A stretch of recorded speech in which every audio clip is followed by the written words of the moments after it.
The Brandon Peters Show may contain explicit language and detailed plot points. For more information on the show, stay tuned to the end of the episode.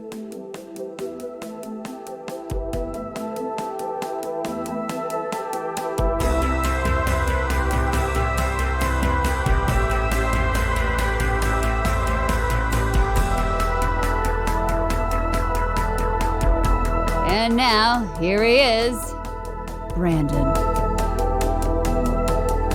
Welcome back to the Brandon Peters Show and our big top 10 films of 2023 episode.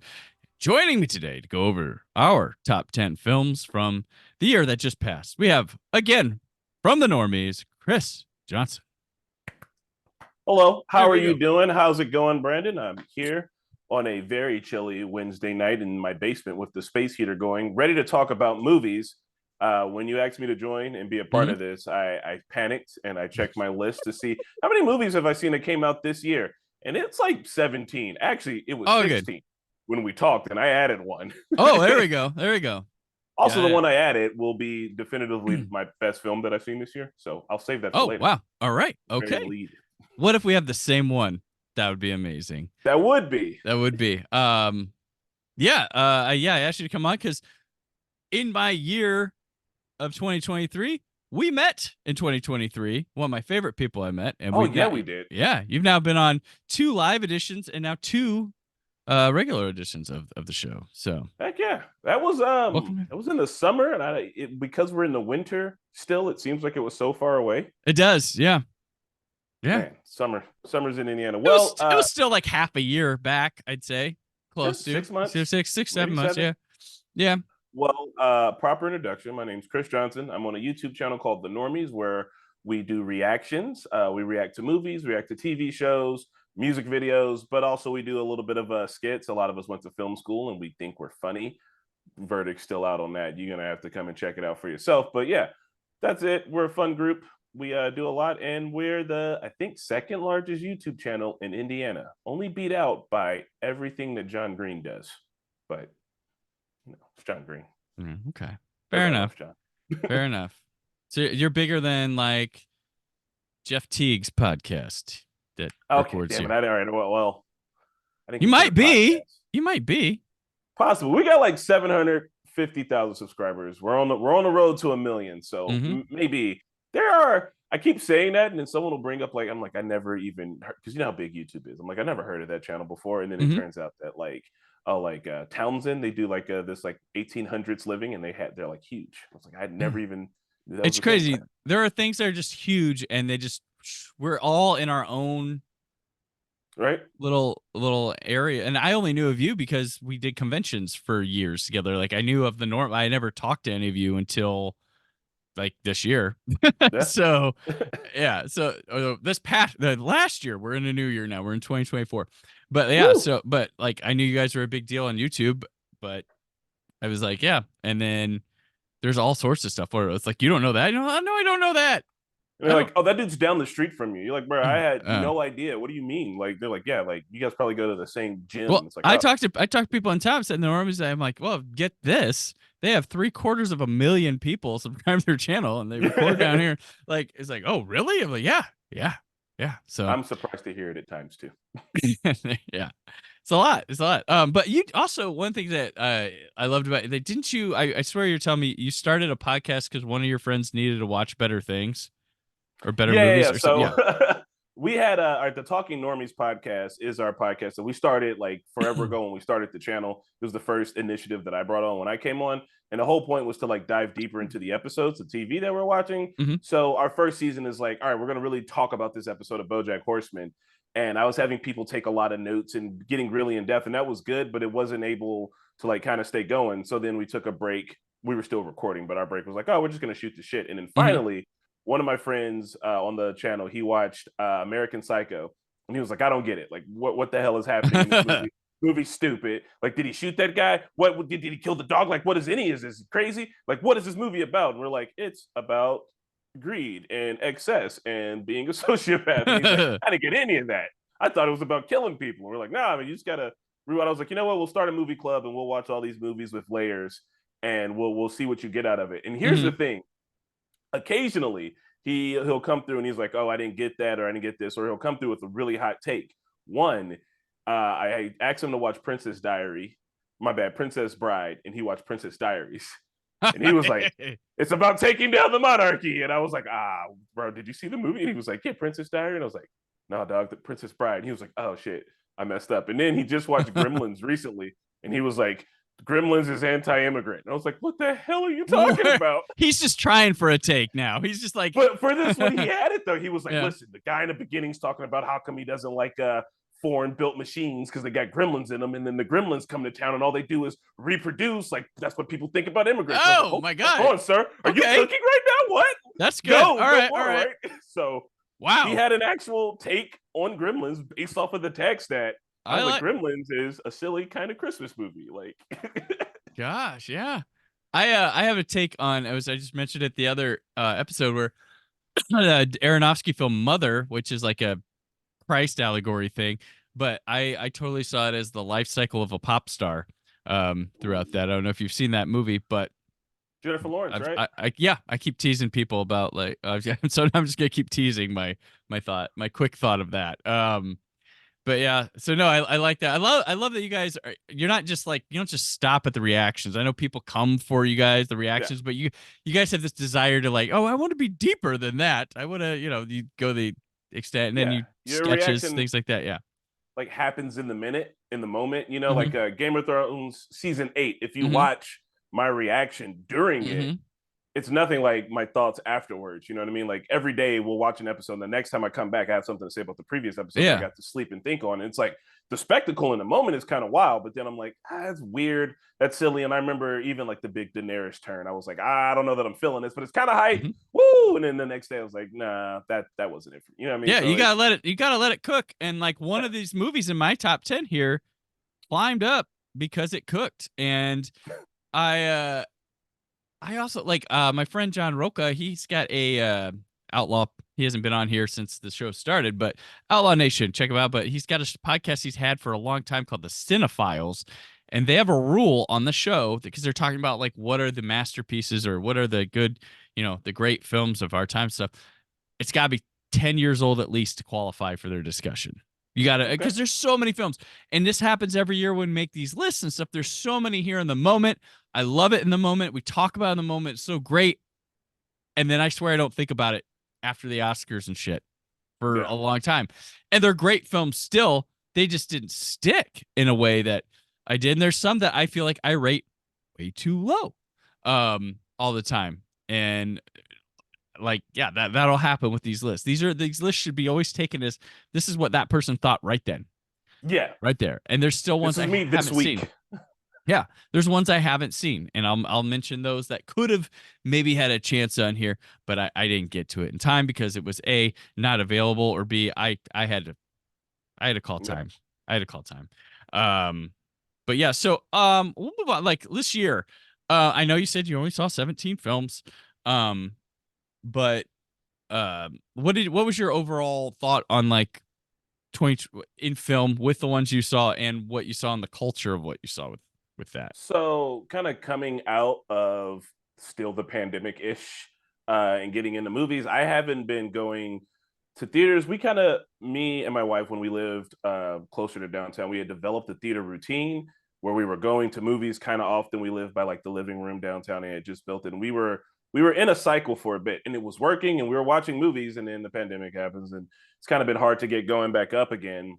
But it felt like a good year. There were some surprises. There was definitely some stuff that I wasn't ready for. I got excuse me. If you go over and check out the Normies, we got to do some behind the scenes at the IMAX downtown here in Indianapolis. Awesome. We have one of the actual real ass IMAXs that shoots the film and all that, or projects the film. 70 millimeter IMAX. Woo! And it's awesome. So we got closer with them. So we got to see like a lot of behind the scenes and starting to kind of build a relationship there. And I got to see like just Oppenheimer, like right when it came out, middle row and all that, and just getting to have some spectacles again and be like, this is why I like coming to the movies. Like we went to go see, I think the last movie we saw in theaters before this year was The Green Knight.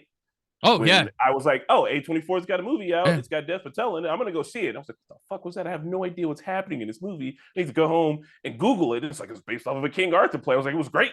I had no idea, but I just We just was like, oh, it's at the movies. We're gonna go see it.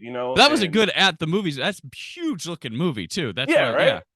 And Yeah. so this year feels like I'm kind of getting back into my swing of like actually seeing movies and Okay. like caring about movies, and I like that. Awesome. Yeah, I had a good year once again. Like every year we're like, oh, the good year for them. They're all good year. There's no death of cinema. There's no, they don't make them like they used to stuff. You just don't see enough. There's no, you don't see, you just don't see enough movies to the people who always decry that stuff. There's a large, yes, if you live in a really small town, I'm sure you're more limited in your theatrical going experience, and I understand. But if you live in a nice little city, like in Indianapolis, there's a shitload of stuff playing right now, all over the place. Crazy amount of theaters. In a crazy amount of theaters, and there, and the only thing you can make is excuses. I mean, that's yes, AMC can suck sometimes, but they will. I mean, if you complain, they'll give you your money back, or you can go see another show. It's what it is. But there's so much variety, so much like look around what's like playing it. There's like so many retro movies playing where we live too all the time that you probably don't even know it. Just look, like all you gotta do is look. All you got, or take a chance. Because in the theater you surrender yourself to something rather than being at home and distractions and stuff like that. And you're just on the ride. Yeah, I can't. I just saw someone like today, a person I know was like, yeah, they don't let films breathe or make them like they used to. Bitch, there was a 3-hour movie that made almost $1 billion based off Oppenheimer this year. People talking the entire time. You just aren't seeking out. If you just go to see the mainstream big studio movies all the time, no wonder you don't think there's anything else. I don't know. But this year gave me some hope because it kind of felt we were turning a corner and people are going to see more stuff now. I feel like for some reason, Avatar: The Way of the Water came out and just mesmerized people again, to where an Ant-Man movie that's got subpar visual effects and stuff comes out and people are like, no, we get Avatar. Why would we want this? Yeah. I feel like there's a reaction to that people are like, wait, when we have steak, we don't need the McDonald's patty on the plate anymore. And I'm sorry. I have fun going to Marvel movies too, folks. Don't take this as a hate, but I'm just saying that movie was not put out in theaters till James Cameron said it was ready. He didn't give a shit about shareholders or trying to appease. No. He made sure it was done. And I feel like, people started going. The Barbin Heimer thing was excellent. It was a moment, man. Hidden in that, a Ninja Turtles movie came out amidst both them destroying the box office and crushed it with like 100, like it made a lot of money. Meg 2 came out in the middle of that, made a lot. People were like, the box office looked great at that time. Just seeing all these things right now, I'm loving it because this holiday stuff is doing well. Like it's because the holiday legs, but they're all doing like there's a rom-com I don't give a shit about, but I'm happy it's making money. The anyone but you. I want more stuff like that. I want options for people. Which is a genre that hadn't been around in a while, like the way we used to seeing it, and I haven't seen it yet, but I'll probably check it out. We've been talking about doing rom-coms, like we were going to do it for February, but we're just going to move it to later in the year. But yeah, I like it. I do. And I like that, the Marvel had a loss with the Marvels, which I thought that movie was okay. And I like Nia DaCosta a lot. I don't blame her for it. She showed a lot of talent within that movie, which I don't know what happened. They've tried to throw her under the bus. And then because it wasn't doing well, the Marvel fans, they've never lost before. So they had to turn to like weird tactics of trying to blame the failure on sexism. And why are you writing about this and not about this? And then all of a sudden, oh, look, Wonka may not have opened to as much as Marvel's, but also didn't cost as much, and now it's destroying. Aquaman, it was already a failure.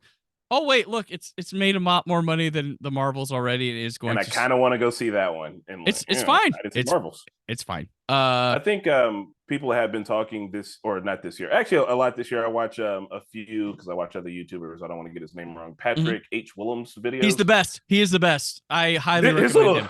Yeah, and if you got the time, go to Nebula and watch his Star Wars Christmas special. I haven't watched that one yet. I was like, this is going to be dumb, and I was like, holy shit, this is great. But when he talked a lot about like the death of cinema, what I would, and it's like not a thing that's happening. It's a thing that could happen. It's all possibilities and all that. What I actually see happening I think is going to be a swing back to more like indie style films where I think we're going to get more of it. Like movies aren't going away, No. right? Just like photography's not going away and music's not going away. They're art forms that, yeah, you do take an investment on and you do put effort into, but it's not going away. I heard this year about, and it'll make sense in a hot second, but punk music, as punk music becomes, or genres or styles of punk music become more corporate, that Yeah. the underground has to react to that by becoming more ridiculous. Right. Right. And then once that becomes more mainstream, then it flips back around again. Right. And they're like, okay, well, now that shit's mainstream. So we're doing something completely different. And right now, these giant comic book movies and all these big, huge, inflated blockbusters have been the mainstream, and they are stopping and not starting to make money. So now, as the indie filmmakers have been doing for years, are doing things, those things will rise up to the top and become more mainstream. And I just think that like things are in the middle of a change. And I think we're kind of seeing it when you can get something like Barbie that's a weird, plasticky, crazy looking, kind of not quite experimental, but weird in its the way it looks and the way it functions as a movie. When that can come out and do well, you're like, oh, well, maybe. Well, I You were think saying too. earlier, maybe do more Greta Gerwig. Maybe I think the Barbenheimer has had an effect where I have noticed the trailers since the Barbenheimer thing have been like they used to do in the old days, pushing the director's name in the trailer, putting that, like that's what they've been doing. And it's like, yeah, creators. What they've done to us with the IP thing is we'll get these really talented people and it'd be like, hey, let's yoink them before they really blossomed and throw them into IP where they're stuck. And if that IP fails, they're gone, or, and we've been robbed. Like, could you imagine if like Wes Anderson makes Rushmore and then they're like, oh, hey, can you come over here and do Incredible Donkey Hulk Kong trilogy. Yeah, but you got to do it our way. We got to do this, and then we don't get Tenenbaum. We don't get all the like because I told, like I said in the last episode here when Scott and I talked to Aquaman Lost Kingdom, like I went into it excited that I was getting a new James Wan film more than I was Aquaman, and that's how I always like go into like I'm a fan of brands and stuff, certain series and stuff too, but I have this like geekiness towards creators and directors that I found, which I always have to tell people. I'm like, oh, I'm not excited about that. I'm like, did you like this movie? Well, yeah, I love that. I'm like, the same guy made this. Really? I'm like, well, they want to tell stories. These are our storytellers, so you should follow. But yeah, so like that's kind of a thing that's been weird. Like, who could Colin Trevorrow have been had he not been picked up after his first indie, then made the biggest movie and got a big fucking head, and then just got fired from a Star Wars movie, and then put back to that? Like, who would he have been if that didn't happen? Who, like, some people shine, some people, but like Coogler, he built up. Like he got an honest little build up, and he did like Fruitvale Station and shit. Fruitvale Station, and then Creed was a low key kind of thing, but fuck, it was awesome. And it was an IP, but it wasn't like here's the Rocky nostalgia movie. No, they were like, here's a continuation of that story. And you're like, oh, like they didn't lean into the nostalgia super heavy with it. They kind of did their own thing. It was like, all right, yeah. So yeah, I'm hoping we're getting to that. I don't think the superhero movies and stuff need to go away. I'm not for that. I'm just like, maybe you spend less on them. Maybe you focus on them. Maybe you release 1 to 2 a year, not 5. Just, I don't know. We shall for everything see. To be said about Ang Lee's Hulk, it's fucking unique. I don't care. That movie, it hasn't super aged well, but look what he was doing weird shit. He was doing the comic book panels in it and all that. It's like, we didn't get that anymore. And it's like, well, maybe build. I don't know. Like, I'm okay. I'm always doing fascinated. Weird stuff. Yeah. That movie fascinates me far more, and I'll go back to it more than a movie that was just like, okay, that was fine. Like the next Incredible Hulk was technically good, and what's his name, Edward Norton, did a really good job, but that movie's not as interesting. Like, it's like, okay, that's a cool Hulk movie. At least they figured it out with Mark Ruffalo later. But like the old one is like, look, we got to watch this. Like, everybody, come sit down and let's look at something that's ridiculous. Mark Ruffalo got awesome. Mark Ruffalo and Bradley Cooper got the best gigs in Marvel because he just had to show up in regular clothes here and there, and then maybe a week or two in mocap. and he never got his own movies, so he never was taken away for that long. He's continued to build up an Oscar resume during it. Yeah. And Bradley Cooper just came to voice stuff for one of the most popular series and characters, and it's like he doesn't have his face recognized with it, that he can do his own stuff. And he's It's already barely his voice. Like, yeah, it's not his speaking voice, he changes it a little bit. So yeah, now yeah. what's he doing right now? The composer movie? He's a maestro. Yeah. Which and there we go. Leonard Bernstein. Yes. That played here in town for a couple weeks before it landed on Netflix. So I do give Netflix props. This year Netflix revamped and opened the Egyptian theater. They reopened that theater in Hollywood, where they are showing premiering their movies, showing them for a few weeks, and stuff like Maestro plays in limited cities before I'm kind of here for that. Yeah, we're not getting rid of Netflix, but I want to go to the theater. If I can see, there's some good Netflix shit that I'm like, if you put that in the theater, I'll go. Yep, I went and saw Glass Onion that one weekend it played. I was like, I pre-ordered ticket. I was like, I'm seeing that. It's Ryan Johnson. Super fun. It's Ryan Johnson. He's got my butt in the seat on opening weekend for anything he puts out. So, good with that. So, movies that my butt was not in the seat for this year. So I want to mention the movies I did not get to before this. And this is a case of not having the time. Some of them I had screeners for, but I didn't have it. It's a lot to cram in December sometimes with some of these. But I did not get to the Zone of Interest. It's not opening here till February. I did not get to the Iron Claw. I don't know if that one would have made my list, but I hear it's quite good. I hear it's quite good. How to Blow Up a Pipeline. I was really interested in that movie, and I just never got to it, which I love afterwards when I don't have I have to make a list. These become nominees for maybe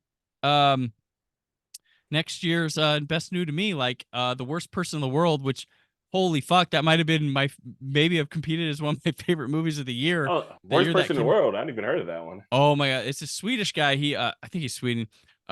He's got this Oslo trilogy that he's got, but this movie fucking wrecked me. Oh my god. Yeah, it was incredible. I saw it. Criterion came out with it. It was on Hulu for a while. Might still be on Hulu. Excellent movie. Just there's some shit in there that I'll be in the right mind frame for it. Yeah, it's deep. Let's see. Bottoms. I have that screener still. I just have not got to it. Origin is not playing here till January 19th. I think it's my birthday movie because my birthday's the 20th, and maybe I'll go see that weekend. Dream Scenario. I never got to that one. Shida, Persian Version, and All the Strangers. I have no idea when that's opening here where I live. They didn't send out screeners. I think they sent out physical ones, so I think I get a digital one for that. But those are the movies I did not see. Nice. that could have made it here. I apologize to the ones I have and just didn't get to you. Well, my list for movies I haven't seen, or that I did want to, I only added two from your list because I was reminded of them. But the Zone of Interest, I heard them talking about it on NPR, and I was like, oh, this movie sounds absolutely fucked up, and I need to see this because show me, people being all banal about something terrible. And How to Bomb a Pipeline, I was really interested in that one because I had heard about the book before it, and I was like, yeah, let's see that. I need to check it out. Had a great trailer too. Yeah, it did. It was a fun trailer. Bottoms, we saw a trailer for it at the Can when we went to go see the Cat movie this year. Okay, it was just a movie of internet cats because that's what I wasted one of my movie trips on. I didn't waste it. It was super fun. It was money for charity. But number 9 on Chris's list this year. Yep, the Cat Meme movie. They cloned Tyrone. I had been wanting to see that, but we're going to do a reaction to it. So I'm sitting on that one. Bird Box Barcelona. Bird Box was super fun on Netflix when it came out. And I was like, they're doing the Barcelona version. I don't care. I'll watch that. The Creator. Creator's good. And that's it. Those are the ones I didn't see. I wanted to see Rustin because the guy who is playing Rustin, I don't know a lot about him, about Rustin. I wanted to learn more about him. He was in the civil rights movement, but he was gay. So they kind of pushed him towards the back just a little bit. And the guy who plays him is the actor from Euphoria who plays Rue's Coleman Domingo. Ali. Ali's his name in Euphoria. He's our sponsor. And one of the best episodes of Euphoria is just the two of them talking in a diner for an hour and a half. Jesus. Because it was during the pandemic. And they both really show that they got pure unadulterated acting chops. So He's good. Like he was in Color Purple in the Danny Glover part, and he's fucking great. And he was in a movie that made my top 10. It was number 10 a few years back, Zola. If you ever saw Zola. No, I did not. Holy shit. That movie, I liked that movie. It was crazy. It was based off some like Twitter thread or something. Oh yeah. The girl with the story and the strippers in Florida. Yeah, I remember.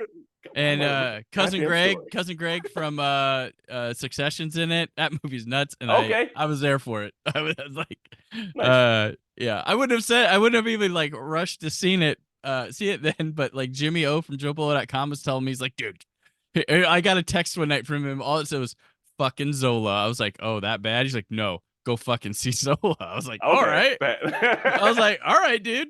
I'm gonna get the AMC movie pass this year. I'm just gonna. There you go. I'm gonna do that. There you go. AMC pass. Okay.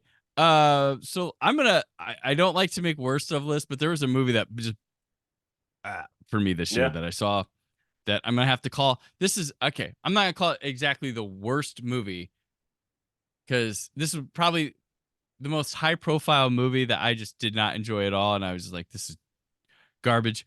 And that was Ghosted. That was on Apple Plus. Ghosted. What was it about? Oh god, it was bad. It was Ana de Armas and Chris Evans, who just loves making shitty movies. I was telling, like, he was on his way. He could have been a like superstar. Like he had Endgame, then he had Knives Out and garbage. Like he was pedestaling his way up to like his exit plan, and then he's doing all these like streamers and working with the Russos still, which granted, yes, they did make a lot of Marvel stuff for him, but like, Extraction was good. I haven't seen Extraction. You're wrong, Chris. That's Hemsworth. He's doing fine. Well, that's right. Nope. Evans is my Marvel Chris is confused. Captain America, but we all know Pine is the best Chris. That's for me at least. I'm fine.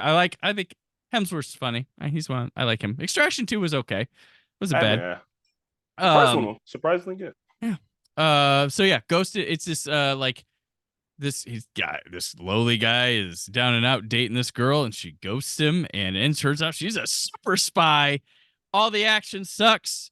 This movie, spy. If you want an example of like what people might think of like as an AI generated movie, it's this. Oh no, it's bad. It is like there's an enraging scene, and then it gets obsessed with cameos. And it's like, what is this? Like, what are we doing? Like this, because a guy shows up and you go, oh, that doesn't mean it's good. That doesn't make a movie. And there's so much, like, Star Wars has been obsessed with that for a bit on their TV shows. And like all this stuff. And like, it means nothing. It means nothing. But like, oh, I like this. I know this. Like, no, folks. Nope. You know what Aquaman 2 didn't have? Cameos. Fucking cameos. They cut them, but it didn't have them in the end. And that's... you know what Andor didn't have, if I could think at the moment.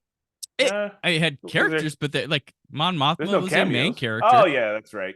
She was a main character, but she had her own storyline, so that's fine. It was her, Cassian, not a cameo, and that's why Andor ruled. Probably the best Star Wars, unfortunately, in the last decade. I don't know. They're gonna have to fight me on that one. I do like the early Mandalorian, when it wasn't obsessed with cameos or trying to fit in the larger universe. Anyway, so that was my next up. Okay, this is a section. I don't know if you picked one. I did give you a heads up, but the best new to me movie of 2023 that I saw. Do you want to go first on this since I've been yakking? Yeah. Okay. Yeah. So here's the thing, though, is that because of the nature of watching reactions, sometimes it is frowned upon to watch other stuff. I don't care. I do it anyway because I need to see movies. But we watched, or my wife showed me this old movie, and I need to look up the name of it, and it's going to be sad. It was an Italian film about the Holocaust, but the guy's kind of funny. Like his kid's getting... I'm going to forget the name of the damn movie. Kenny, is it Life is Beautiful? Life is Beautiful. Miramax Home Entertainment is proud to present an extraordinary new movie. Nominated for 7 Academy Awards, written, directed by, and starring Italy's national treasure, Roberto Benigni. Life is Beautiful. Roberto Benigni! Yeah! Everybody! I won Oscar! Yeah! I remember. The movie fucking broke me. I was not ready. I was like, oh, no, Jesus, please. So I saw that, and it directed me. But it was a good watch. And my wife is from Europe. She's Czech, and so a lot of the movies that she got were like movies that weren't exactly mainstream here were mainstream there. Right. You know what I mean? And so she was like, oh yeah, everyone's seen this movie. And I was like, not really. I feel like just not hearing about it. Yeah, it won an Oscar, and he went crazy at the Oscars, so everybody remembered him for that because he was jumping up, and I can't remember who he beat. I think it was like Nick Nolte. So Nick Nolte has no Oscar for hold on. It was 2000. No, not 2000. No, it's 90s. Yeah, he won Best Actor in 99. And who did he beat for that? I remember it's like, because it's like, gosh, I will find out. You keep going. Yeah, well, it's a sweet movie, and I like the way that I like any movie. Oh, this is gonna sound weird. I like any movie about World War II that's not like a war movie. Like I think the last one I liked a lot was like Jojo Rabbit. Like I like the kind of like, let's take it a step back. The new Schindler's List apparently is going to be this fucking zone of interest. So like it's on my list. So yeah, I like a movie like that. I was just really surprised and it touched my heart a lot. I was like, all right. Okay. So Nick Nolte was the front runner for this, for Affliction. He also beat out Tom Hanks for Saving Private Ryan, Ian McKellen for Gods and Monsters, and Edward Norton for American History X. Nick Nolte. Oh, they were pissed. Edward still Norton has no had actor. To be pissed, boy. Oh no, that's early. That was early. I'm sure he was pissed, but regularly. But the front runner was like, "This is Nick Nolte's year. He's finally gonna do it." That was rough. No. Oh, Nick Nolte, wasn't he in The Wrestler? No, that's Mickey Rourke. Mickey Rourke, my bad. In my head, they were the same person there for a second. Yeah. But Mickey Rourke, I was like, well, I mean, haggard times for him. I get that. Mickey Rourke, I used to confuse with VHS covers when I was a kid. Bruce Willis, the young Mickey Rourke looked like him and Bruce Willis had a look. I'm about to time travel to a Blockbuster to see if that's true. I actually like. It was funny. I just showed my son Drive, the Nicholas Winding Refn with Ryan Gosling movie. Yeah, love it. And everybody likes Gosling's performance. And I was watching it this time. I was like, oh shit, he's doing 80s Mickey Rourke, back when we all loved this guy. And everybody's like, what's with Mickey Rourke? I'm like, dude, he was pretty damn good in the 80s. He was smooth. And I'm like, that's what Gosling's channeling here is Mickey Rourke. So I could see that. So life is beautiful. Oh, life is beautiful. That's awesome. So, what was yours? What was your okay? You saw? No idea. I don't know how I went my whole life and did not know this movie existed. It's from 1978. It's called The Silent Partner. Okay. And it is co-directed. It's written and co-directed by Curtis Hanson. He did L.A. Confidential, Wonder Boys, 8 Mile. Yeah. So this movie has Elliot Gould and Susanna York and Christopher Plummer in it. And there's a small John Candy? John Candy, yes. So there's this guy. He works at a bank, and this is the 80s. It's in or 70s. It's in a mall. It's Christmas time, so we could watch it this time of year.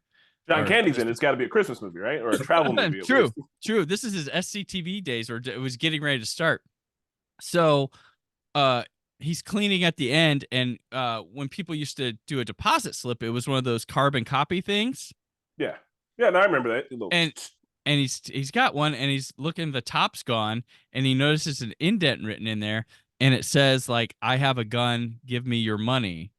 And he's like, what the hell? And so he goes home at night. He doesn't think anything of it. And when he's going to work the next day in the mall, the Santa out there that's collecting for money, he notices the handwriting's the same on his Santa sign as it was on that thing. And he's in work, and the Santa comes in, and he starts writing again, and he gets nervous. And there's a woman and her kid come up in front, and they're taking forever in the line. And the guy in the Santa costume, which is Christopher Plummer or whatever, he huffs off and leaves. And so this guy decides he's going to come rob me. And he doesn't like tell police or anything. He's going to rob me anyway. So he brings his bag with him the next day. He comes in, he gets stuck up. He gives him the note and says, and he puts money in his bag and the other guy's bag and sets it out. So Christopher Plummer takes the money, and he's got money of his own. Ooh. Well, the news reports how much is lost, and Christopher Plummer sees the news and is like, wait, I didn't have that, but and he's like, that motherfucker set me. He took it. And so he starts stalking Elliot Gould about it. It's very Hitchcock. Hold on. So Christopher, all right, because you got to keep in mind, I've seen Christopher Plummer in The Sound of Music and Knives Out. He's the bad guy in this movie. He's a bad Santa. Yeah, he's a bad Santa. Fuck me up. But it gets crazy too, because Elliot Gould is like, it's a cat and mouse game, and Elliot Gould, like, guess he starts enjoying life, and then because I think Christopher Plummer, like, he alerts the cops and he gets shot on his way out, so he's got to recover. So it gives Elliot Gould time for comfort with his new money and stuff. And he starts building, because he's kind of a dweeb, and he starts building more confidence. But this movie is, if you like Alfred Hitchcock movies, this is like the best thing he did. One of the best things he didn't make. And I can't believe I never heard of it. Aaron Neuwirth, who's on the show a lot, was doing research for another podcast and had to watch it for it. And he was like, what the hell is this? Where did this come from? And it was on Canopy or Hoopla, one of those two free library streaming services. And I watched it instantly. I was like, why does no one talk about this movie? It's excellent. Like, it's really good. So that's my pick this year, is The Silent Partner. The Silent Partner. All right. Yeah. Nice. I also checked out something this year, sir, that came from you. I checked out Chainsaw Man. Yay! That intro song. Yes, like a month after we did PopCon, because we gave away those plushies, and I was like, I have no idea what those damn things are. So I checked it out. It was pretty enjoyable. So I don't watch a lot of anime. I did go see The Boy and the Heron, folks. So hey, I missed that one. So but yeah, I saw Chainsaw Man, and I kind of dug it. It was really wild and sort of my kind of thing. That one where they were in that when they were it was an apartment building, and the steps kept going to the same floor and shit. I'm like, this is my cup of tea. I always loved these. They were sad. They were big sad. Yeah. So I was like, Brandon, as your one friend, I think at the moment at least, who watches anime, just let me tell you this: if anybody suggests an anime to you, run it by me first. Not because they're probably wrong, but anime people will not respect your time commitment, and they'll be like, "You should watch One Piece. It's 1,000 episodes. They're not done with it."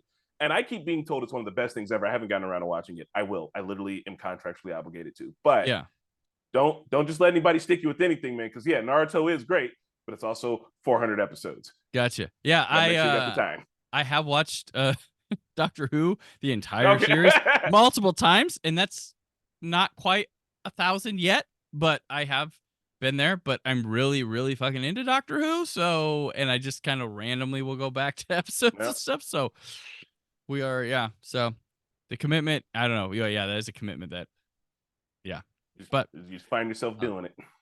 Maybe just stick with movies with me with anime. That might do it. So yeah.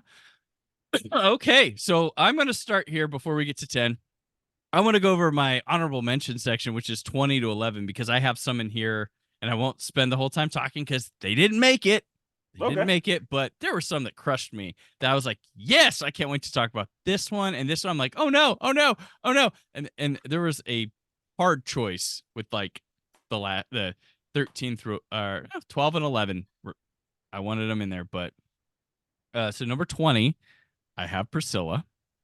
It's the Sofia Coppola, the other side of the Elvis story. Really pretty looking movie, and I really like like the guy from Saltburn, he's Elvis, and she is like there's like someone's like, Elvis won that tall. I'm like, she's doing a height differential thing to show you how young she is. How young she was, because it was kind of fucked up. Visual thing. So it goes into that. So pretty good. Sofia Coppola does good stuff. They clone Tyrone, which I watched a few times while it was on Netflix. It's a cool movie. Jamie Foxx is hilarious in this movie. But it's a really good one. Next one, 1001, which I just checked out this week or last week. I didn't know. I watched the screener, but it's on Amazon Prime, folks. But it bumped up the list. It was on my list to watch anyway, and I would have got it in regardless. But Obama's list came out last week. And I'm like, you know what? It was on the top 10, and I was like, you know what? I'm gonna check this out now. And yeah, this hits there's a turn in this thing that I was just like, oh, Okay. I'm writing that down so I can get movies to turn. Yeah, good stuff there. Just like I believe it's the debut film from the director. I can't remember her name, but I'm like more. Yep, number 17. Talk to Me. A movie. Oh, so I good. really want to see the guys who make that. They make a lot of YouTube skits that I was watching beforehand. Raka Raka, and like it's another one that's on my list to see. But we're starting to do more horror movies throughout our repertoire throughout the year, and I'm like, nah, I wanna watch that. Also, the Gen Z horror movies have been really fun, like Body's Body. So more Gen Z horror, I'm into it. Yeah, this one, oh man, really good stuff here. Come from Australia, liked it a lot. Maestro, Bradley Cooper floored me 5 minutes into this movie. Just like this is his motherfucker's second film, and he was like, "Steven Spielberg, can you direct this?" And Spielberg's like, "No, you're directing this." And then I see what Bradley Cooper's doing. I'm like, "What the fuck?" And there's a lot of people complaining that it's hollow. I'm like, "No, y'all just watch it on Netflix at home and won't pay it. Lock in and let visuals tell things, folks. You don't have to be dialogue every goddamn time." But Maestro, and it has excellent sound design to it too. I had a friend that was sending me their DVD screener of it, and my friend Aaron Neworth, I was like, better sound. Wait for it to come on Netflix for better sound. I was like, okay. That movie, he does some incredible stuff visually with Maestro, and him and Carey Mulligan's performances are great too. But just off the bat, I'm like, you're capable of this already? This is crazy. So number 15, Pathan.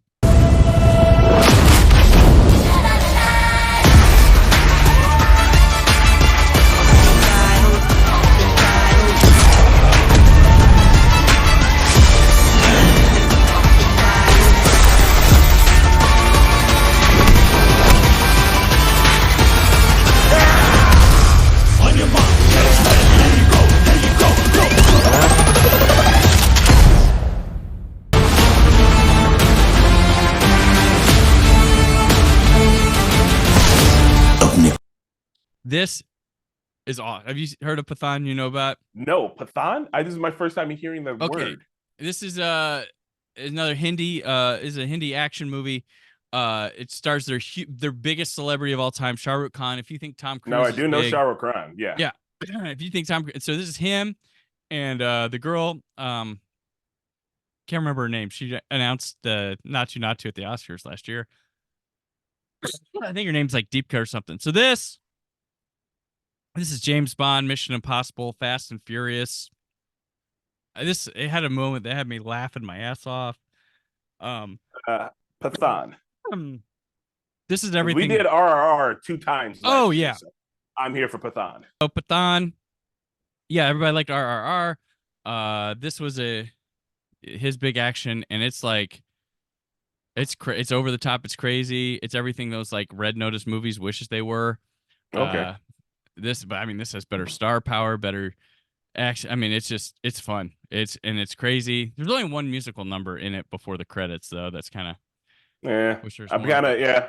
We did watch we did a trailer reaction to it, and a lot of other people did on YouTube, but there's not a lot of reactions out for it. So I'm wondering, for whatever reason, it hasn't hit the react sphere. Gotcha. But a lot of Hindi movies or Bollywood movies are big, or even Tollywood too big on reacting to because they're so grandiose. There was another one. So he had 3 this year, and the other one just released, but there was one called Jawan, which is really good. I think technically that's probably the better movie. It has more to say, but this was more fun for me. I like Pathan. Big spy fantasy guy, so that worked. Okay, so run through Joyride, fucking hilarious. Love that movie. The Holdovers is excellent, and somebody asked me about like, hey, man, I feel like Holdovers is this really good movie people are going to forget about. I'm like, no, it takes place at Christmas and has Christmas-like stuff in it. It's going to be a new classic. So I'm a Christmas movie for next year, baby. There we go. And number 12, this one killed me. I thought this would be in my 10 once I saw it. The Teacher's Lounge. This comes from, I think it's German. But it's about, do you know what this one is? I do not know what this one is. And it's German. So yeah. Okay. This is another one of those. A lot of people shot classy stuff in 137 or 133 4x3 stuff this year. 4x3. We're doing 4x3. Everybody's doing it now. and some do high 8, right? Anyway, so this one is about, there's a school, this elementary school, I think elementary or middle school, and they're having a theft problem. And this one teacher, this young teacher that's trying to be cool with everybody and whatnot, sets up in the teacher's lounge. She leaves her jacket on the table, leaves some loose cash, and sets up her laptop recording it down like you can't tell. And she ends up catching like the lady that runs the front desk in the office doing it. And and she tries to go her own way about like fixing the situation, and it just spirals horribly. But it also has a lot to say about when people double down on being wrong or something like that. And it is just, it's fascinating. It's thrilling. I like this. It's crazy. But I liked it a lot. I think it came from Sony Pictures Classics. But yeah, Teacher's Lounge. And then this cut, I don't know how the hell, but Spider-Man Across the Spiderverse just missed. And that movie has one of the best cliffhangers I've ever seen. And didn't know it was going to be a cliffhanger in the theater. I freaked out. Yeah. I knew it was part 1 of 2, but like I didn't know where I was at. It's right there in the movie. And you're like, you don't even think a thing of it. You just get so sucked in. And the movie pushed animation again. Like they could have just coasted on what they did last time. And I won't say more, but like that movie's beautiful. I love it. And I had a lot of high rated movies this year. And my 11 to 20 could have been a satisfying 10. My 21 to 30, even I could have made like a satisfying 10. But nice. That's my honorable mentions. So we will go to our top 10s. We'll go one by one. Oh yeah. And we can start with you at number 10. All right. And just to be clear, for me, these aren't like, all right, number 1 is going to be my favorite movie that I thought was the best movie I saw this year. Other than that, I'm not ranking them. I'm just telling you my movies. If that cool, or you were doing rankings? You usually do rankings? So you're going the Scott Mendelson round of, I will do 10 through 2 alphabetical. That's what he does every year. And then so that's fair. It's hard. I get it. Well, if that's the case, then hold on. Let me peek my list one more time. Like, you could just go with then just here. Go with what you want, and then when we hit one, we hit one. That's the perfect. one. Thematically for me, and by no means is this movie my 10th, but it makes sense to talk about it. Across the Spiderverse. It's just hard to see my little man not being my little boy all the time. Miles! Want to get out of here?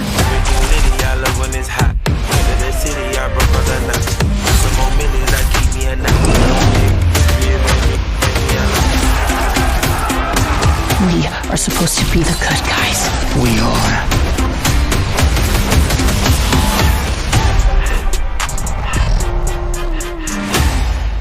Oh, there we go. Perfect.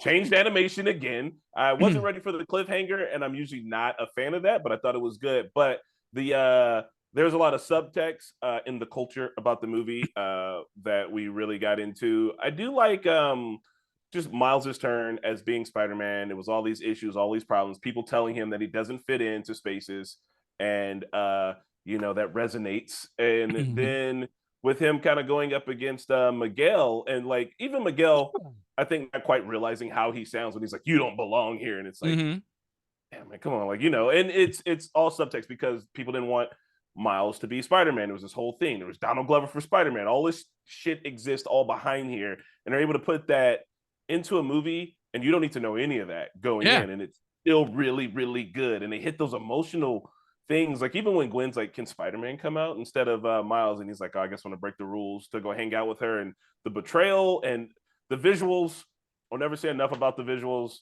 It's a great movie. It's really fun. It's really good. Soundtrack's awesome. If you haven't seen it, I don't know why. If there's 2 multiverse movies that are doing 2 multiverse franchises. No, one's a franchise, the other one's a movie. Everything Everywhere All at Once and the Spider-Verse. They're doing really good. All right. So like forget all the other multiverse stuff. Go see that. That's it. I thought it was amazing. It was a great moment in the theater because I didn't know it was going to be a cliffhanger, and I was sitting on the seat with my shoes on the seat, being like, "Holy shit, what's going to happen?"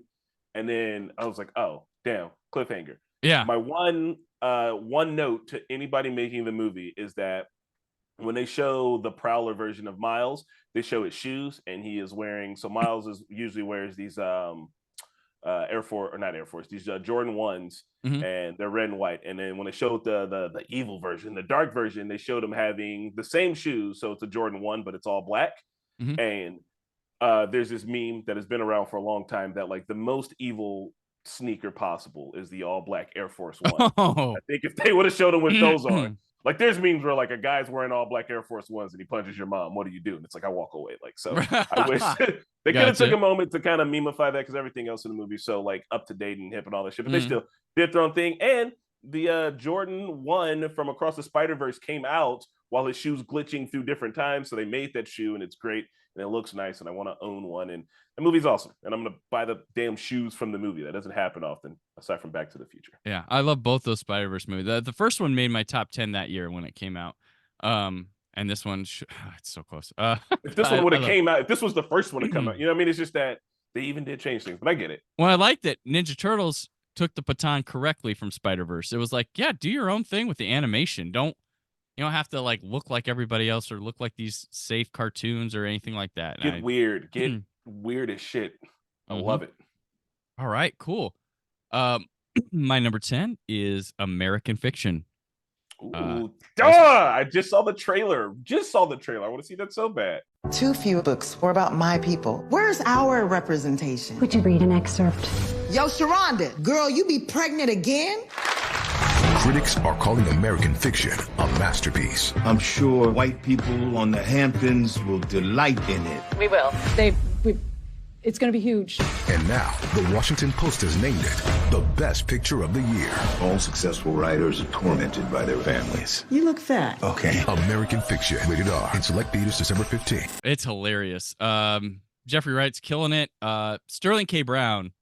This is probably Robert Downey Jr.'s, rightfully so, year, but man, he's so good. Like I'm like, give him a nomination because he's super good in this.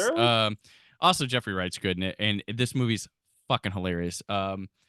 They're like, I laughed so hard, like I couldn't like believe it. I'm laughing at, what he's creating, what he like, because he's this, like he gets forced, or he wants to make a mockery of writing stereotypically for black stories and all this stuff, and it's super successful and shit, and it's like because Issa Rae's a character in the movie, right? And she does that. He's like, I guess I'll try it as like he wants to throw goof, it, but like in her face type thing, because he writes these like stories and like they're decent sellers, but like, and that's what he cares about, the art.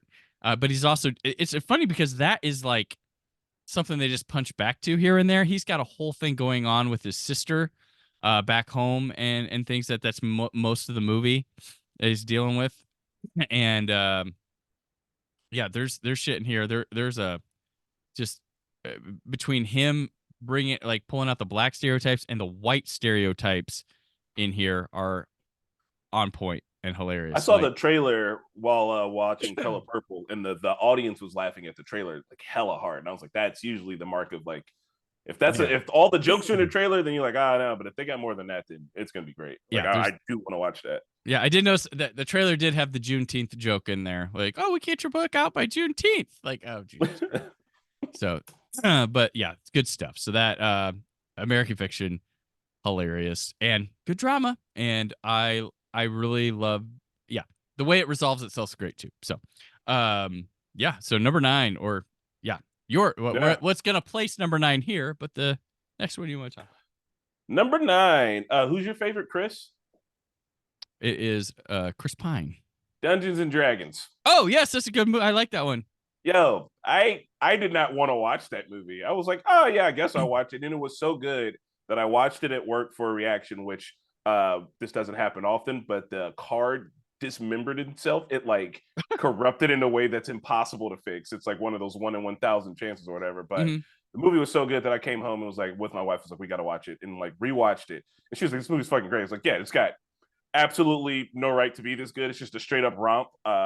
Super fun, funny, very funny. Made me want to play Dungeons and Dragons, which is a thing that's been on my like to-do list forever, but I just don't have the time to start doing campaigns with people. But I loved it, man. I thought it was really, really fun. It felt, the whole they don't make them like this anymore. They do. That's one of them. I don't know what it's like the Goonies, but for adults, if that makes, I don't know. Yeah. It's like, well, fantasy, you don't. It's fun and it's good for people who know more about Dungeons and Dragons and just a Joe Schmo coming in and watching a movie about Dungeons and Dragons. Like Michelle Rodriguez is great in that movie. There's a I'm not gonna spoil it, but there's maybe the best cameo of the year, one of them in that movie. And it capped off when she goes to visit her ex-husband. Oh, yes. Okay. Nonchalant, that's a cameo, folks. Not, oh, look, Scooterbacher showed up from the other one. That capped off maybe my favorite month going to movies this year. One of them was it February or it was March that just every weekend had 1 to 2 movies that were like, I gotta see. It started with, I think Creed 3 was the first one to come out that month, or maybe there was one the week before, but it was like, boom, it was like Creed 3, Scream 6, and it was like good stuff coming out week after week. Shazam! Fury of the Gods was in there, which I was okay with, but like was the bomb story of the month, and then Dungeons and Dragons. But yeah, that was a good month. Yeah, and so here's the thing: I love Hugh Grant. I'm not like a super huge Hugh Grant fan. Yeah, but my wife, for whatever reason, her and her mom love Hugh Grant. She's like, Hugh Grant's so handsome. We watch Love Actually, which is a movie I guess we technically like, but we don't really like it. We just put it on during Christmas because it's funny and they cuss more than like the other Christmas movies. Yeah. But she's always like, Hugh Grant's so handsome. And then she was like, oh shit, that's Hugh Grant. I was like, damn, I watched this movie twice. It didn't even like think to myself, oh yeah, that's Hugh Grant. I was just like, he's old man Hugh Grant with a couple more pounds. Does she like Sense and Sensibility, the Ang Lee one?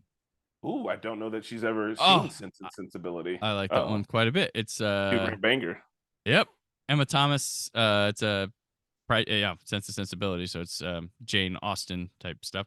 But yeah, that's a good one. It was in one of my Columbia Classics collection sets, and that was my sleeper for that set because everybody judges what classics they put in there, and everybody gets excited about ones, and then you revisit one, you're like, God damn, that was really good. Like I don't have kids. If I did, I'd be like, let's watch Dungeons and Dragons again. Oh, I took my kids. Yeah, we went, and they liked it a lot. Yeah. Oh, yeah, that's a good one. I like Dungeons and Dragons quite a bit. Okay. Number 9 for me is The Killer, the new David Fincher movie with Michael Fassbender and Tilda Swinton. My wheelhouse, man. These little like cool hitman type guy movies. But he doesn't do anything for the first 5 minutes, and it's riveting. Yeah. No, it's just he's building himself up. So God, I want to see this. It's on Netflix. You can pop it on right now. Yeah. It was in the theaters for played for about a month in the theater.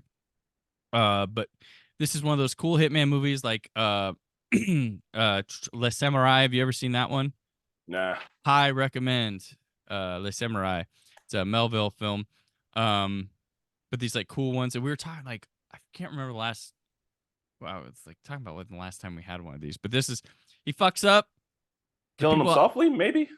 There's Killing Him Softly. There's like that George Clooney one, The American.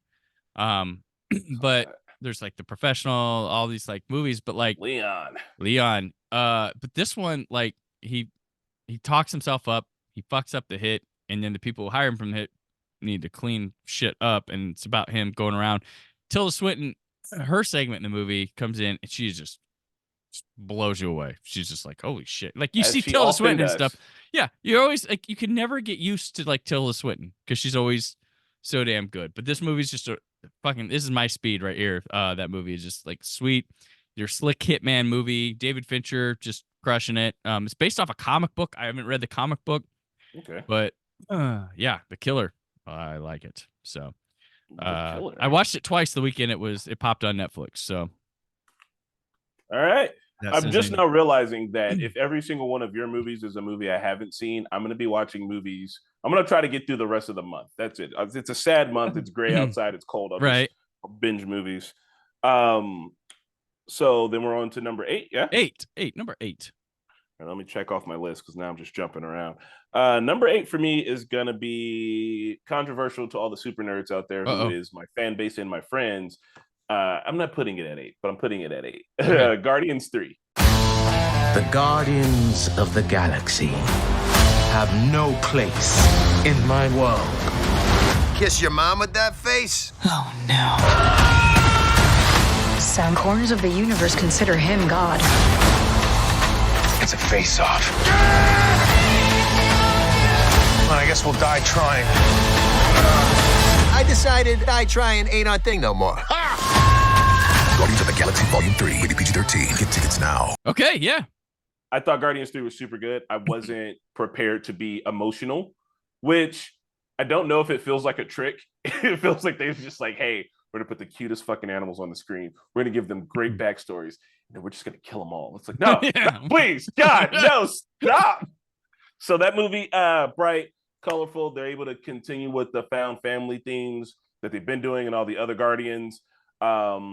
Even the whole like, in my mind, I thought they were gonna do the thing where they Peter Quill and Gamora finally like reconcile in this movie, but they didn't. They're like, no, like that's not gonna happen. In fact, he's gonna go live with his fucking grandpa back on Earth. And I was like, oh, movie, you're doing a movie thing. Like, we're not getting pleased here. And I was like, I like this. This is from a filmmaker, right? I was like, okay, thank you. So like, I thought it was good. I thought it was better than it had the right to be. Once again, they didn't even do like, I'll be waiting for you, Peter. You need to go do this, and I'll be here when you get. And now she's like, yeah, she's like, oh, I'll help out, because like Guardians films have been good, right? And this is the third one, and Marvel has been kind of. I know people dogged that second one, but I rewatched it going into this. I'm like, this is second one is shit solid here, man. This is like really good. Like the Kurt Russell stuff. Like it's because it hangs out too much and does drama stuff, and people are like, when? No, but that's what I want. Like, I don't care about the CGI fights or whatever. At the end, when they finally build up to Yondu with his fucking line of, he might have been your father, but I was always your daddy. Yes. People are crying in the theater. You're like, yeah. From the movie with the raccoon? Okay. And then guess what? The movie with the raccoon did again. And and it shows you so much. Like, Rocket the Raccoon gets so much deep character study development about why he is the way that he is, how he feels like this, how come he doesn't want to be a piece of property, and how come he finally has a found family, but he wants to keep him at arm's length because the last family he had was all gruesomely murdered. Yeah. Totally understandable. And it does a great job showing it. It's super fun. And yeah, I liked it. I liked it a lot. I was kind of ready to be, because I think I had saw Ant-Man before this. So I think I was slipping in a little bit of Marvel fatigue because Ant-Man was super okay. And I was like, I don't know. And everybody's like, but it's Guardians. I was like, I know, but like when I get my hopes up for shit, ever since Game of Thrones season 8, I'll never get my hopes up for a property. I'll just have to come and see it as it is. I don't want to get crushed. Yeah, I was happy, but it's James Gunn, and it's like, it's the thing. He gets the same tools to play with that everybody else does. He gets the same stuff, but also, here's one thing with the decline of Marvel year they've talked about or whatever. Here's one thing I never see brought up. All they offered in theaters this year was 3 space movies. I know Quantumania isn't space. Oh, I think we're gonna have that. Visually, what does it look different from Guardians? What does it look different from Captain Marvel spending all the time out in space and planets and shit and aliens? Like and then the TV show that sucked dealt with aliens. So like, all they offered was space stuff this year. And Ant-Man, which is normally little heist, fun, grounded films, went and tried to be something it wasn't. And it kicked off poorly. Guardians, that's something people like. They were going to go to Guardians, whether it was surrounded by Thor or this or that. No. And it was like sold as this is it for them. And people had good reviews and stuff. But like the Marvels, it's, hey, look, we're going to space again this year. It's hard to make it look good. We've seen so much space that I think like one of the biggest problems with Quantumania is like, where the fuck are they? Like, what are they in? Where does this movie take muddy, place? ugly visual world? And it's like, it's hard because you're giving someone a blank canvas, sure, and you're like, do with this blank canvas you will. When to go back to a movie like The Green Knight, it's like, we're in the woods. There's visual effects, but guess what? We're in the woods. We're on sets, and like, I'm not saying that every movie needs to be that. And I will say that, the plot and a lot of the story in Secret Wars excuse me, Secret Wars sucked, or Secret Invasion. Secret Invasion sucked, but they're on sets, they're in places, they're in locations. It's got a look. I can tell you what that movie looks like. It wants to look like a spy thriller. I can't tell you what Quantumanium looked like. Yeah, it looked like And I haven't seen Marvels yet, but at least Guardians, bright, colorful. We're in the weird. Oh, Marvels looks fine, and they have a planet that they should have really cashed in on, but I'm guessing fear, just complacency probably killed that. But Into Costa's, I like from what I've seen in Candyman and this and her first, like, she's got potential. Get her out of fucking doing IPs, which her next film is not an IP film. Okay. But so there, Guardians, colorful, nice, fun. Yeah. They go to a goop planet and splash around in weird goop and go through walls, and I'm here for it. Yeah, I like it. I dig it. And it gets you at the end when Peter shows up at home and it's like Grandpa. I was like, oh yeah. They pulled out it's a Marvel movie, and one of the hardest hitting moments was guy going to go see his grandpa. Well, it's like, and James Gunn's like, what, you think I forgot Grandpa? You know, like we can make him still alive. Speaking of things that surprisingly tugged at some like strings, Godzilla -1. That's my number 8. Have you seen it? Yes. There you go, sir. Yes. Wasn't that? Woo! Absolute banger. Absolute banger. I thought this is the most perfect thing to bring in with Godzilla, since my favorite of the monsters he ever fought, Hedorah, the smog monster, which I thought was great because they were both the product of human waste coming together to fight. Like I love that Hedorah movie a lot. This one bringing in the ideal of a kamikaze pilot with the Godzilla stuff and him, like, because I'm like, that's something I've never seen a movie focused on, like the drama of a kamikaze. You always see like, well, I gotta go, and then this guy chickening out and having to deal with that. I'm like, oh my god, this is brilliant. This is a brilliant thing, and like, this is not only, and it's hard to not be hypothetical about this fucking movie because yes, you could say it's the best Godzilla film ever made, even comparing it to the original. This hands down the best characters to fill a Godzilla movie with, and some of the most creative fucking action beats with, like, when he's in the water like this, and then the train scene. Oh, imagery. And between like Shin Godzilla and this one, where they making new ones and they're trying to like kind of get around him, they never forget to kind of make it feel like a guy in a rubber suit and models at times when you're looking at it, and it doesn't. He's like a big slow boy.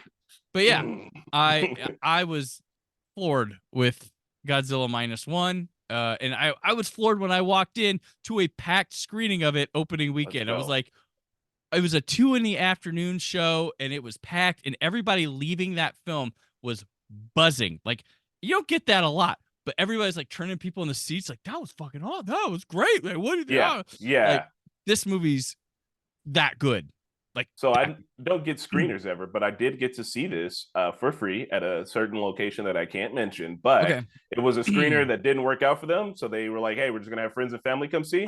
Got to see it, like late night showing. Brought the wife. Like, was able to get an extra ticket. We loved it. It's hard to watch a movie where you're cheering for Godzilla, but also be like, "Oh Jesus, Godzilla, don't do that." And I wasn't ready for the kamikaze pilot for when he got back to mainland Japan. Mm-hmm. One, to show that, it's fucked up. No, this is Tokyo. There was not a nuke here. Okay, it's fucked up. And then for people to be like, hey, bro, why are you still alive? And like, because they're all like, oh yeah, like this should be a great thing. Like, people are seeing him and being like, oh, you're still alive? That's kind of a fucking problem. And right. You're they look at him as like, they blame him for why they got bombed. Like, if his one plane would have flown out and crashed into one plane, we wouldn't have got bombed. Like, that's how they look at this guy. He took down one ship, and it was like, nah, dog. And it's that, and the kid was one of my favorite characters, because when they were just like, he's just like, I want to be a part of this, and they're like, bro, listen, you've never been to war, and you're fucking lucky. Like, and he's like, no, like I could do it. And they're like, no, dog, just sit on the sidelines. And he shows up at the end for this big thing, but it's against Godzilla, and it's not quite a war.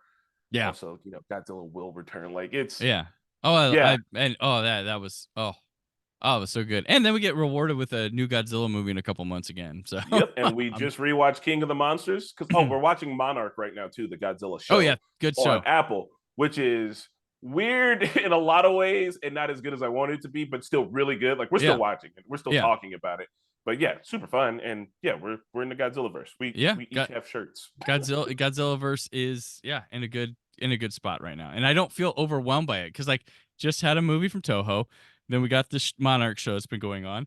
And then we got another movie here, but I don't feel overwhelmed with it. I don't know why, but they're all kind of different Godzilla. Well, I know the Godzilla from Monarch show is going to be the same as the movie, but like the way he's depicted, where he's just like, fuck off, leave me alone, I'm asleep. It's like, he's in the desert. I've never seen Godzilla in the desert, right? Like it's some new stuff they're showing us, and right? Yeah, so that was fun. And it's got Kurt Russell. Like, hey, cool, right? And young Kurt Russell, yes, son James. That's the most brilliant stuff. Like, who did they want to cast first, and then decided that, or did they approach them both? I have to wonder, like. Right, and they keep doing the joke of Kurt Russell being like, "Shouldn't you be like 90?" He's like, no, it's fine. All right, so where are you at now? All right, so that was number 8. We're at number 7. Number 7. 1 second, I'm flipping to the back of my list. 7. Got you. The Killers of the Flower Moon. $1,000 for any information about these murders. We need to find the truth about these killings. I know what I gotta do. Your uncle. You scared of him?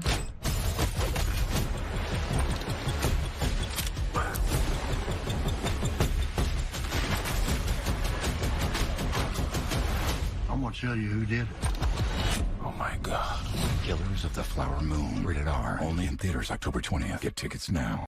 Boom. That movie was great, and I'll only watch it the one time. God almighty. Like a slow trudge. And it was like, I think I said halfway through the movie, I've never wished a movie was a Quentin Tarantino movie so bad. Like, I need the revenge. I need the shootout at the corral. I need all these fuckers to get their comeuppance, and like, never gonna do it. Like, this is based off of a true story. It's not how it happened. It's just like, hey. And like, I was like, okay, well, maybe I think what was the main character, Leonardo DiCaprio, was it Ernest? Mm-hmm.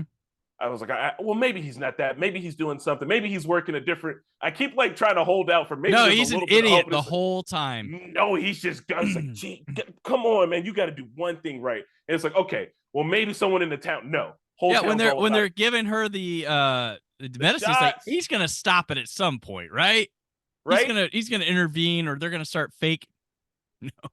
No, and it's like, where is your heart? What is wrong with you? And then also to show that, like, well, these people are just like, they mentioned Tulsa, the bombing of Tulsa multiple times, to draw this connection of like, when a minority group in America finally earns enough money to start making a change, then a thing will happen. And it's like, oh, well, that's wild. I mean, it's there, it's all on the paper. It's like, and you don't hear people like kind of getting, because there's a lot of discourse on the internet about a lot of stuff, but like, people aren't even talking about the movie before that. They're just like, wow, this shit's crazy. It's wild. And it's like, it's got these layers in it, and I loved it, but it was a hard watch. It's a good watch, but it was sad movie. And just being like, can somebody, she lost her whole family. Just like, someone do something. What's the worth of all this money if y'all can't even stay alive?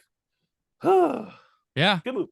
Yeah, good movie. It was funny. Like, my son, like, he wanted to watch a Martin Scorsese movie so bad. He's 11. He'll be 12 here in a month. But, and I was like, I could take him that one. I looked, and I was like, well, it's 3.5 hours. He's like, well, it's only 30 minutes longer than Oppenheimer. I'm like, that's how you approach this. All right. He liked it. And then it's funny. We watched Hugo today. Because I'm like, because my daughter want to watch it. I'm like, well, you know what? You want to watch the Scorsese movie? Then fine. And he comes up. He's like, yeah, I think I like Killers of the Flower Moon better than Hugo. I'm like, oh, okay. All right. So what age are you waiting to show him like Raging Bull and Casino and waiting a little bit? Like he wants to see Raging Bull really bad. But I think I showed him like, I don't know, Shutter Island or some softer ones, but a little bit, because I'll think of them and then I'll go to like the parental stuff on them. I'm like, oh yeah, I didn't realize it had this, like, or I forgot it had this. So, but yeah, he liked it. I just love, like, man, just filming these out open, real railroad, like, I mean, and it sounds like such simpleton shit, but when people know how to shoot stuff correctly and play it out like this grand old tale, like it's happy, but no, it's not. And Lily Gladstone is like, excellent here. I like her tone. She does so much with her eyes. Yeah, a So lot of much face. with her eyes. Yeah. It's the emotion, man. She's not saying like she doesn't say a lot, but she does a ton. You know what I mean? That's the whole thing. She's like, I like to let people talk and they'll tell me what they're about. So a lot of her like emotions and the way she emotes is like all in her face. And it's so sad. I'm like, someone do something for her. Anybody, somebody do something. Well, and when she just decides to stop talking to him at the very end, it's like, that's the best move here. I know what's so good about her too. Like, it's ridiculous. Like, and where I fell for it was like, she is so good at the beginning with her personality and charisma. She cacks off that I felt like, oh yeah, he really is into this girl. Like, oh, he's going to save this. Like, cause I'm like, oh, I get it. Okay. I like that personality, you know, like, and no. And like, these guys are having families with these women and it's not giving a shit. Like what, how at all? I guess you have to be a really cold-hearted asshole. And De Niro, he's fucking. Oh, he's super good. Oh God, he's super. And I'm a huge fan of all the bad murders, like to the point where it's like I'm not a detective, but God Almighty, how are y'all bungling this so hard and not getting caught? Right. Well, and get away with anything when no one's trying to catch you. And one thing I like that Scorsese kind of brings back here is like, I miss the interesting face in films. Everybody's too fucking pretty. Granted, I love the 70s films and stuff, but even the 80s have like one of my favorite actors of all time, character actor Joe Spinell. He'd have never been put in a movie nowadays. But this movie had like the guy with the eye that had like because you remember those people because they're so interesting. I'm not calling them ugly. They just have interesting features that really stick out when you're shooting a movie. And now everybody's like, even the ugly people are too. Yeah, are pretty. And I mean, it fits the vibe. Like these guys, like the dudes with the gang down by the river, who are making hooch. They look like they making hooch. Like that's good. You've done a good job. They got the one handsome guy who's like, I'm the leader of the gang because I've got the square jaw, right? And then they got this spindly looking crazy dude who's like, I'll be friends with a guy and shoot him in the head after 2 weeks, and it's like, yo, what the hell? Like, you know, I remember that dude's face. Like that's wild. I see him in something else. Like that's the guy, and it's. Good movie. Sad movie. Yeah. Sad. Number 7 for me is Asteroid City. I am a gigantic Wes Anderson fan, and it was crazy because my last time he made a movie was French Dispatch. That didn't make my top 10. It's kind of disappointing that year, but this is his best one for me since Grand Budapest Hotel. Yeah. This one's got some deep. He's going deep, deeply emotional here with stuff. There's a scene with Margot Robbie in this movie that is just flat out excellent. One of the best scenes of the year. Is it the one where she's talking about her relationship and it's the balcony to balcony scene in black and white. Yeah, that they do, and it is phenomenal. I got my son into Wes Anderson this year. Nice. He'd seen a couple. I'd shown them like they'd seen Fantastic Mr. Fox and Moonrise Kingdom. They'd seen those two before, but I started opening him up to those, and that's one of his favorites to see. And he took him. He wanted to go see this in the theater, so we went, and it did not disappoint. It's everybody thinks that Wes Anderson's this one-trick pony. He is far from it. Yes, he's got a visual style and voice. Cool, that's what a director would like to have. That when you go into things, and people tend to hate. You know, they call it pretentious or they call it like it's not. It is. That's who he is. That's the way he likes it. It's not. And it looks great. So we saw this one, and I shoot a lot of film photography, so I was really into it. I was like, oh, I'm loving the camera that Augie's using and all that. But then like I was starting to pick up on it when he's just like, oh, they're like, oh, how did it turn out? He's like, it always turns out. And like they're like, oh, that's like Wes Anderson like calling a shot, where it's like, I don't know what the movie's about. The movie doesn't know what the movie's about, but it's going to turn out like it's about a story. And it's like, yes, you got the family, you got the layers, and then you got the like. Even Augie's like, I don't know why Augie puts his hand on the automatic heater thing. I don't know, it's a stove, but they don't call it that because it's old times. And you're like, it's like, I don't know why. And he's like, yeah, but he did, and you just did, and you do, and you just keep moving forward. And I was like, okay, I like this, especially from like Wes Anderson was like, I want to create a movie, I think. And he was like, I don't know. Maybe it's about creating movies. Maybe it's about telling stories. Maybe it's about why we tell stories. I don't know, but I want to do it. and then it looked awesome, executed perfectly. And one of my best favorite moments this year is my wife didn't know that roadrunners were a real thing because once again she's from Czech, so Yeah. she was like, "What is that little bird?" I was like, "That's a roadrunner." She's like the coyote, and I was like, "Yeah." She's like, "Those are real." I was like, "Where'd you think it came from?" Right. I was like, "Yeah, you lived in Texas. You never saw any. They're just little tiny birds." She's like, "Oh shit." So, oh gosh, yeah, it's a great movie. I love the color. Tom Hanks comes in here, and it feels like he's been in 7 Wes Anderson movies already. Like he was like easily fit in. Same with Scarlett Johansson was great in here too. Yeah, she did. But like, yeah, just I love his framing. I love the way his camera moves. Just I guess I'm an easy lay when it comes to Wes Anderson, but I think this is one of his top films that he's made. Just really good all around. So, yeah, definitely Asteroid City. So I guess we'll move on to number 6. Number 6. Am I even doing my numbers right? I feel like I've run out of movies already, which definitely isn't the case. Oh no, hold on. I mentioned that one already. All right, so for 6, I'm going to go for. I'm starting to get worried. We're going to pick all the same movies. That's cool. For 6, for 6, I'm going to go for The Color Purple. Okay, that did not make it. Just saw it. So maybe it's recency bias, but I went to go see it with my family, and like it was the theater had a handful of people in it, like more than I thought was going to be there. I liked it a lot. I liked it because it's an update that I think is a good update.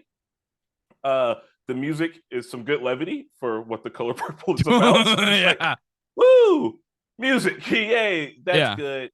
And it got to. I haven't seen the OG Color Purple in a while, and I luckily got to see them in proximity because I had to review the 4K for it, and then that movie came out a couple weeks later. So, oh yeah, see, shooting film, you can always up-res later. So yeah, I thought it was really good. I thought my wife she'd read the book I think like a long time ago, but she'd never seen the movie, and she was like, "Oh my god!" And I was like, "Yeah, this is The Color Purple. Don't worry, it's gonna get better. It's gonna liven up." And as the movie went on, it stayed really good. The young actress that played young Celie, I was like, damn, is that Fantasia? As a kid, how did y'all do that? Like, they look super similar. It did a good job. The music was good. It just came through as being like, I don't know, an update. My friend who doesn't watch movies often, he's got this mindset where old movies suck. And I'm like, okay, you're wrong. He's just like, it's hard to get him to approach. It's like, okay, I can get him to watch an old movie. The last old movie we watched was The Long Kiss Goodnight. He was like, that was super fun. I was like, I know, you just have to trust me. There's gold here. And I feel like getting people to the table sometimes for a movie that's important, like The Color Purple, is going to be hard, especially with, but like, hey, here's music, here's some actresses and actors, maybe come and check it out. Like, I think that's a bit of distance that's good enough. And Spielberg is also doing the producing, so it's like it's not going to be a shabbily made movie. It's done well, it's super good, and they hit a bit of juxtaposition in it that I hadn't recalled from the first one because, like I said, I hadn't seen it for a while. But with Mr. wanting to do the old patriarchy, and then when not Celie, Danielle's character, I forget her name. She was Oprah in the old one. Color Purple movie, new one. Give me the cast. God, what did people do before the internet? They just actually take. They sat and went and they still do in some of these. Sophia. All right, yeah. She played Sophia. When Sophia is approached by the wife of the mayor, and she's like, "Hey, I want you to be my maid." She's like, "No, I'm not gonna be your maid." And then, like, we already know Sophia's not about getting hit, and she's like, the lady pushed her on it, and Sophia was like, "Go to hell." Right? Sophia would have told that to anybody back in the neighborhood that they were in. And then this man comes over and hits her, and Sophia finally takes an L. Right? Like, she's losing. Right? Like, she was able to stand up to patriarchy at home, but then when she has to stand up to white supremacy out here, it doesn't work out. And Mr. unfortunately isn't there to see it, but it's like, hey, that's what you're doing. Like, the patriarchy and the white supremacy go hand in hand. Here's the movie saying it. And then it even did the same thing with colonialism, while being like, while Nettie was off in Africa, you're like, oh, Nettie's in Africa, she's gonna be having a great time. She's like, no, the British came, they burned a bunch of shit, my passports are gone. Right. Fucked over here too for very similar reasons. And it's like, oh, look at that. Movie's able to kind of draw those things all in. And I hope that that gets through. I hope that becomes a part of it. I mean, there's going to be a billion video essays about all the movies that came out last year, and I don't think that The Color Purple is going to get one, but maybe someone will talk about it on TikTok. Maybe people will talk about it, because I think there's always the comparison to the original, so people will yeah, they might do that. But no, it's Naked really Brothers good. conspiracies. I don't know which I like better of the two. That's a good thing for this new one because I like that they both exist. And I'll say this, like when this one started, I was like, okay, this is fine. And then when they hit the juke joint the first time, that movie really opened the fuck up. And then I was like, oh, now we're talking. And it really took off and flew high. It started because at first the only stumbling block for me, in my opinion, on this movie is the juxtaposition between hardcore abuse and musicals. Right. It's gonna get hard. But by the time we get all the way to the juke joint, you're kind of in a flow. Yeah. Like, okay, I think I get what we're doing now. And also Celia's starting to get into her own. And she's starting to like get these other influences around her and like build off of these blocks from these other women that are in her life. And it's like, all right, cool. Yeah, because at the start I'm like, okay, this is the same thing, just brighter and happier looking now. And then boom, now I'm like, all right, there we go. There we go. And some laugh out loud, actual funny moments, like in the theater, because it's a theater. It was a bunch of black folks in there, so people got some shit to say, and it was like, hell yeah. And then there's a big like laughing moments, like, and I was like, yeah, all right, this is, I don't know, it's like I said, I'm gonna need to simmer on it. I just saw this like last week. It's either gonna be one of those like it was a hell of a theater experience, but I'm gonna watch it again when it hits streaming and being like, all right, let's see what we got. Gotcha. Awesome. So at the halfway point, my number 6 is Killers of the Flower Moon, which we just talked about. So boom. Check it out. So we can move on to your number 5. Ooh, all right. My number 5 was gonna be Asteroid City. You're not here. Where are you? Asteroid City. What do those pulses indicate? The beeps and blips? We don't know. I reckon that alien don't mean no harm at all. To detain all possible witnesses and place them under group arrest. What happens next? Usually it's a war. What actually happened? How long can they keep us in Asteroid City? Gas up the Cadillac. What kind of mileage do you think that jetpack gets? We're about to find out. Asteroid City, rated PG-13. In select theaters June 16th. In theaters everywhere June 23rd. Oh, boom. All right. Just talked about. Cool. Asteroid City was great. Go see it. There we go. All right. My number 5 is Anatomy of a Fall. This is the one I mentioned earlier, climbed the fuck up because it wouldn't leave my head. So this one comes from France, but have you seen it? I have not, but it was Cinefix makes a top list every year, and I think this was either one of their honorable mentions or one of their like leading up to saying a different movie. But heard about it, have not seen it. All right, so yeah, this one it's like half French, half English because it's about a woman who they live out in the boonies in France, and her husband is found dead by their son when he's walking the dog, and he's mostly blind. So he's the only witness, and they're the only one home. And it looks like he fell from a window, and she's the only suspect in this. Well, they can't rule it as a suicide or an accident cleanly, so she has to be run through like a suspect and goes through this court case.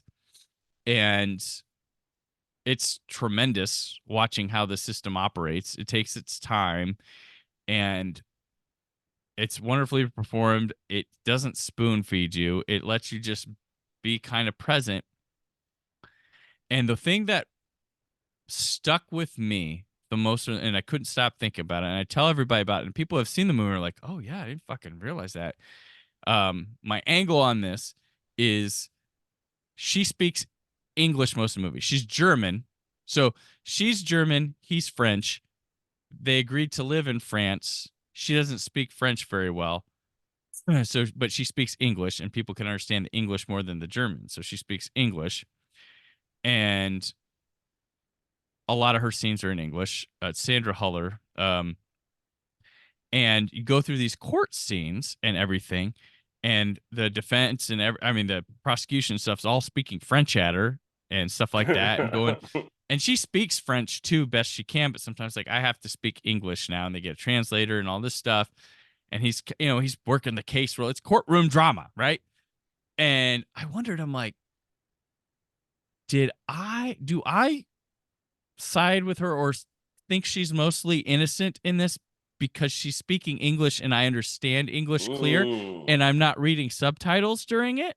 Plus, you can see her face. You can see the emotes. And all I see from the guy, the prosecutor, is like him charging in French, and I'm reading subtitles and just seeing his face, not knowing what he's saying, when he's just doing his damn job. So I'm like, if I were French and watching this, would I suspect her more? Yeah. Because it's a movie that it's a pretty ambiguous movie with things, but I'm wondering, I won't say what the verdict is about it or anything else, but like I'm wondering if I have bias because of the English speaking, and wonder if that's the intent of the filmmaker. Because I understand there's the difficulty of defending yourself with another language, but for the audience, do I think she's innocent because I speak her language and I don't have to read subtitles and I'm comfortable watching her?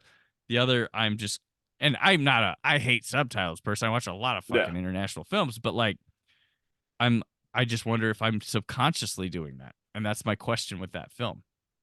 Nice. I kind of like that. We're diving big into we have a segment on the YouTube channel called Subs versus Dubs, where we talk about which voice actor did better in our opinion. And it keeps getting to be like, at this point, we're so far down the rabbit hole. I'm like, I think if I understood Japanese more, I might like the Japanese voice actor more. But like, to me, it all sounds like Japanese and it all sounds like this and that. And but like, also, do you know in English more? Do you know if they're giving a bad performance though, too? Like some of these things, like I never can tell, I can't this stuff. So it's kind of weird. Yeah. And I think that same thing's probably playing in for you. Like if you knew French, you might be picking up on some subtleties. You might be picking up on some things where you're like, oh, no, that dude's being an asshole intentionally because, he used that verb instead of the other verb you use when you're not being an asshole. Right. Exactly. So yeah, it's a terrific movie, and it's stuck in my head. So number 4. This movie is the 4th installment in a franchise, and it is the most of that movie that this movie series could be. And it's John Wick 4. John Wick 4 is the most John Wickiest movie ever made. It's my favorite John Wick. I understand that the first one is indeed the best one, and I don't really need to come here and argue that. But this one, it's so like, it's it. This is it. This is what the whole everything was building up to be, is being the most John Wickiest a movie can be. There's this whole thing about like what makes a Die Hard, and it's like it's one dude in a singular location versus multiple people at expended odds. This is finally all the John Wick stuff we need. We got the car fights, we got the dogs, we got the cool ass samurai, we got all the fun new characters who are just it's Ip Man, all right? And he's doing cool Ip Man stuff. He winds up a punch, he does all the fast things. Like, it's all of that. It's a blind guy with a cane. Fucking Clancy Brown is in it. It's Mr. Krabs. It's got everything, all right? It's got all the stuff, and we love it. And it's when he falls down all those damn stairs in the I watched it in the theater, and it was once again another theater ride. We saw it in IMAX. Like, yes, everyone knows what we're here for. And I've never seen a franchise where the main character dies, and I hope he stays dead. He's had enough. Let the man sleep, all right? The ringer. Let him chill. So Chad Stileski has come back. Him and Keanu have come back because they've been inspired to come back. It hasn't been like, here's a check, can you come back, please? And if they have nothing left after this, nothing in the tank, don't make them. And like this movie, which is my number 3, so we're just a spot away.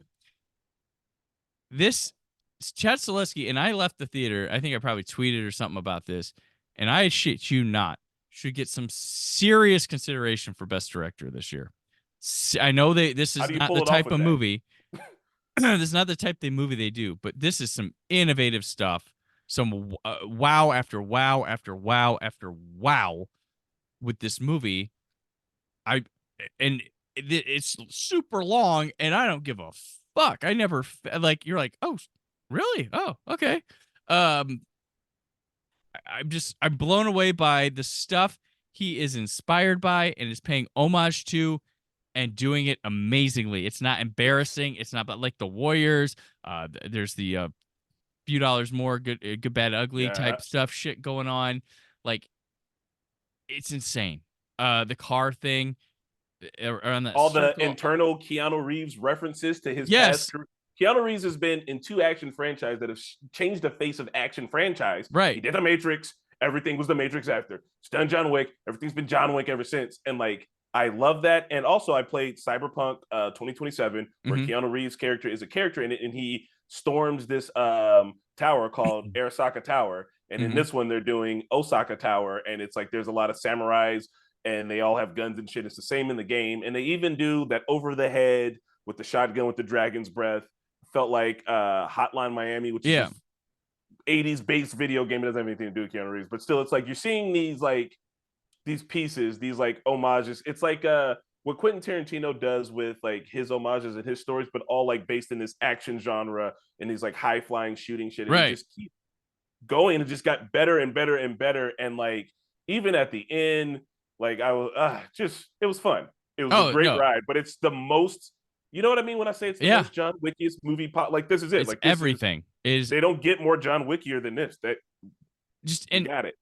Innovating action yet again, where it started as a movie that was like, oh, you're changing action and you're doing it well, and we all love it.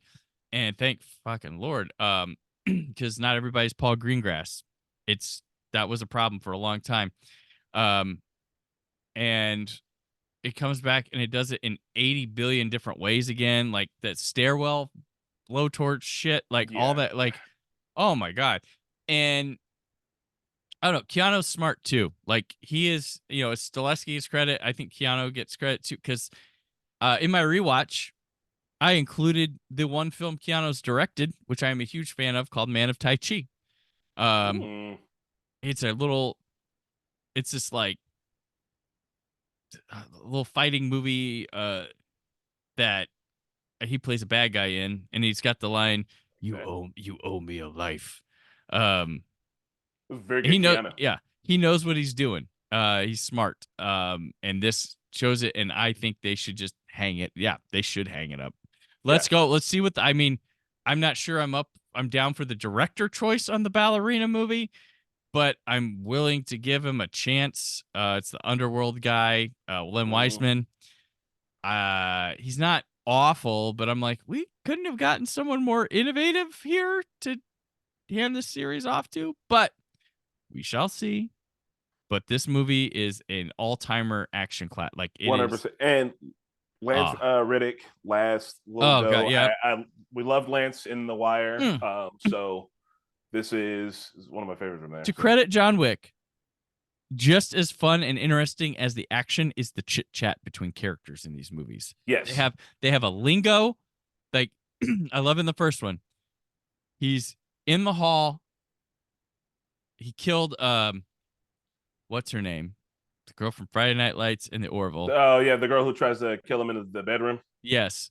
And he's dragging her out, and he runs into the guy in his boxers. The other guy's like, catch and release. He's like, yeah, catch and release. He's like, oh, okay. I'm like, I love that. I'm just like, they're so confident in it. It's not like trying to say, it makes, and they all buy into it. The hotel stuff's cool. Like you don't have to question shit. You're just on a ride, baby. And you're guess in there. What? It's one of the best. Like no stuff just exists. We don't need an explanation for it. You just get in the vibe. You tune in and you get in the vibe, and that's just what fucking happens. It makes you suspend your disbelief in a way that not a lot of things is able to do. That's supposed to be grounded mostly. Like it's not sci-fi or anything. You come to a John Wick, you're not turning your brain off. You're just like, oh no, like John Wick has a bulletproof. He's got a bulletproof suit now, and now we've changed gunfighting where I'm hiding behind my jacket and still shooting at you. Which if you would have said that to anybody 10 years ago, you'd be like, that's the dumbest thing I ever heard. And you see it in practice, and you're like, oh no, that's kind of crazy.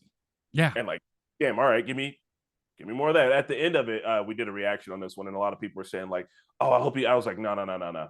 That John's done. If John has to come back, I'm sad for him. I'm sad for his life. It's a sad movie, all right? He's done. He's good. Either he's dead or he's faking his death and he's hiding, but I am very much okay with having a 4-part John Wick series and never seeing anymore. They're just like, we've got nothing left. Call Halle Berry and do a spinoff with her. Yes, with her. Do all the spinoffs. I don't care. All the spinoffs you want. Like, yeah. Let Keanu sleep. Yeah, John Wick Chapter 4. My number 4, since that was my number 3 and your number 4, my number 4 is Poor Things. I am finding being alive fascinating. Do you want to see what the world is really like? Yes. Better. What? Why I keep it in my mouth if it is revolting? We must experience everything, Bella. Not just the good, but degradation, horror. This makes us whole. I must go punch that baby. Poor Things, rated R. This is funny shit. This movie's Is hilarious. that the one with the robot girl? She's not a robot. It's a Frankenstein-esque story. That's right. Sorry. Yeah. I'll let you find out what she is. If you so I saw some. I got the synopsis from Cinefix where they were like, they put a child's brain into an adult. It's her own body. child. So okay. So they people find are all. yeah, they find a pregnant woman who's committed suicide, and they're able to keep the brain of. So they put the brain of the child into the. Mark Ruffalo's in this one, right? Mark Ruffalo's hilarious in this movie. This movie's funny as hell. It's a great riff on Frankenstein, Bride of Frankenstein story. It's the most beautifully designed movie of the. I thought Oppenheimer had everything in the bag for stuff like this. Poor Thing's gonna give it a run for its money because it has costumes, it's got set design, it's got cinematography. They use a lot of fisheye lens and stuff like that in here. But it's one. There is a part where the movie almost made me go, okay, I'm getting kind of tired, but then it turned the corner right then. Like right as I was beginning to think it knew. It's absurd with some things. Emma Stone's great. It's a crazy, hard to do performance, and she is keyed in. Willem Dafoe's wonderful here. But a movie kind of hands it off. It like starts out kind of a ensemble and then hands it off to Emma Stone to run away with it. A lot of funny sex stuff in it, and it's just it's an interesting coming of age woman discovering herself, figuring out the world type movie. But it's also, it doesn't take itself seriously and has a lot of good laughs, has a lot of like, interesting like touches on reflecting on the world and things like that, and some really good stuff. But the production design on it is. Yeah, I saw a little bit of like a trailer, and it looks weird as shit, and I kind of want that. Yeah, if you've seen any of Yorgos's other movies like Sacred Deer and things like that, it's the kind of movies he does. But this one is, I just was marveling just with my eyes at it as I was laughing and stuff like that too. But yeah, Emma Stone's one of the best we have of her generation, and just continues to put it's crazy and awesome that she got an Oscar and continues to push herself like this. Like, hell yeah. There was the thing forever that was like, nobody give Leo an Oscar. I like him being hungry. Let him keep, as long as he's hungry. So maybe we could do that with like Bradley Cooper now or something like that. But hold him off. But yeah, so that was my number 4. It was Poor Things. All right. Did I say Asteroid City already? I did, didn't I? Was that your number 3, or that was your number? I think you did say Asteroid City. That's it. Yeah. All right, cool. I'm sorry, I'm going through my list all weird now. My number 3. I'm gonna put the old Oppenheimer here at number 3. Because I saw it in theaters 2 times, IMAX each time. I wasn't prepared for the political message in the movie. I didn't actually know anything about Oppenheimer's life. It's got plenty of shortcomings, sure, but for it being a bunch of dudes talking a bunch, and I fuck with Christopher Nolan. If Christopher Nolan's going to drop an IMAX, I'm going to go see it. I know that's very movie bro cliche, but I'm here for it. When it stops being fun, I'll stop going. Here's a funny thing that I think somebody pointed out about the movie bro. I think this might have been Patrick Willems that we were talking about. He pointed about the movie bro thing. He's like, yeah, people complain about the movie bros, but do you notice they're always complaining about them talking about good movies? Right? I mean, look, there's reasons to not like the movie bros, but like they do have good taste apparently in a lot of areas. But yeah, when Christopher Nolan drops an absolute stinker in the IMAX and then everyone's still standing for it, like I'm probably one of the few people I know that actually like Tenet. I'm a big Tenet fan. Big Tenet. Yeah. Here's the thing. People like Tenet, they got caught up in a moment where that movie got released and they were mad they couldn't see it in the theater, so they were already against it when they saw it. I luckily, and I always mention this, one of my favorite movie-going memories was I didn't think I was going to get to see Tenet in a theater at all. I didn't want to go to the drive-in. I went for one movie, and the audio, when people leave or something, the radio goes off. I'm like, I can't do that. And it was 2 weeks before it came out on 4K Blu-ray, and I got a call from somebody and said, hey, if I rent out the White River 70 millimeter IMAX, You're like, and yes. and you gave me $25, and I only invited 10 people, would you come? You get a popcorn and a drink, and so I'm like, is this for real? He's like, yep. And I was like, okay, and I did it, and so I got to be in a theater. I got to be in my ideal setting to see that fucking movie. And I when the movie started, I had like almost a tear for me because I'm like, I'm in the theater. I'm in 70 millimeter. I'm watching fucking Tenet. By myself, damn near. Well, yeah, damn. No, we each had it was like each person got a row and sat like this. Oh and, my God. And we were yes. masked and stuff. And it was I'm forever grateful to the person who called me up for that. And like, so yeah, I was like, I'm never gonna hate Tenet. And the more I've watched it, I dig it. It's not that hard to fucking follow. I know people have a problem, but it's pretty easy to follow. It's a spy movie. It's cool. He keeps doing those. So I hope he never gets to James Bond because I want more Tenets. Yeah. It just exists in my vernacular. Yeah. Oh yeah. So yeah, Oppenheimer, and then bringing back Kodak. So I shoot film. Yes, I put 2 film photography movies on here. They brought back. So there is this film made by Cinestill called Double X. It's a black and white film, and it's based off of the Kodak Double X film. They just make some changes to it, so it's the same. But Kodak made that Double X film for IMAX for the first time ever. So it hadn't existed before. They made it 70 millimeter, and one of the things about shooting Double X is like people describe it as like crunchy, and yes, it is. And like watching it blown up that big, I'm like, come on, like it's unfortunately it's like a movie made for me. Like I like shooting black and white film. Kodak re-released. That's why I like Euphoria a lot too. Like, yeah, Euphoria is a hard watch because it's depressing, but it's also all of season 2 shot on film, 35 millimeter. Kodak brought it back around, and it looks amazing. So yeah, Oppenheimer's just it's a good movie. Do you have the home video release of Oppenheimer? I do not. So they have a featurette about how they went through the process of developing and making the black and white work for 70 millimeter on there. Yes. And so it's, I will say this, that home video release for Oppenheimer is perfect. Like, it looks and sounds amazing. The featurettes are a feature-length documentary on making the film. Okay. There's the one about making the film, like that you're talking about, like shooting the black and white. There's a Q&A from somewhere with Christopher Nolan, the author of the book, and physicists. And then there's a feature-length documentary on Oppenheimer.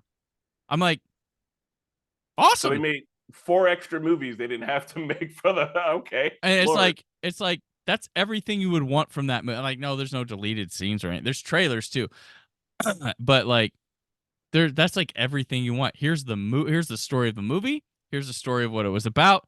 Here's the director taking questions about shit with physicists, and then here's how they actually like what you're looking at.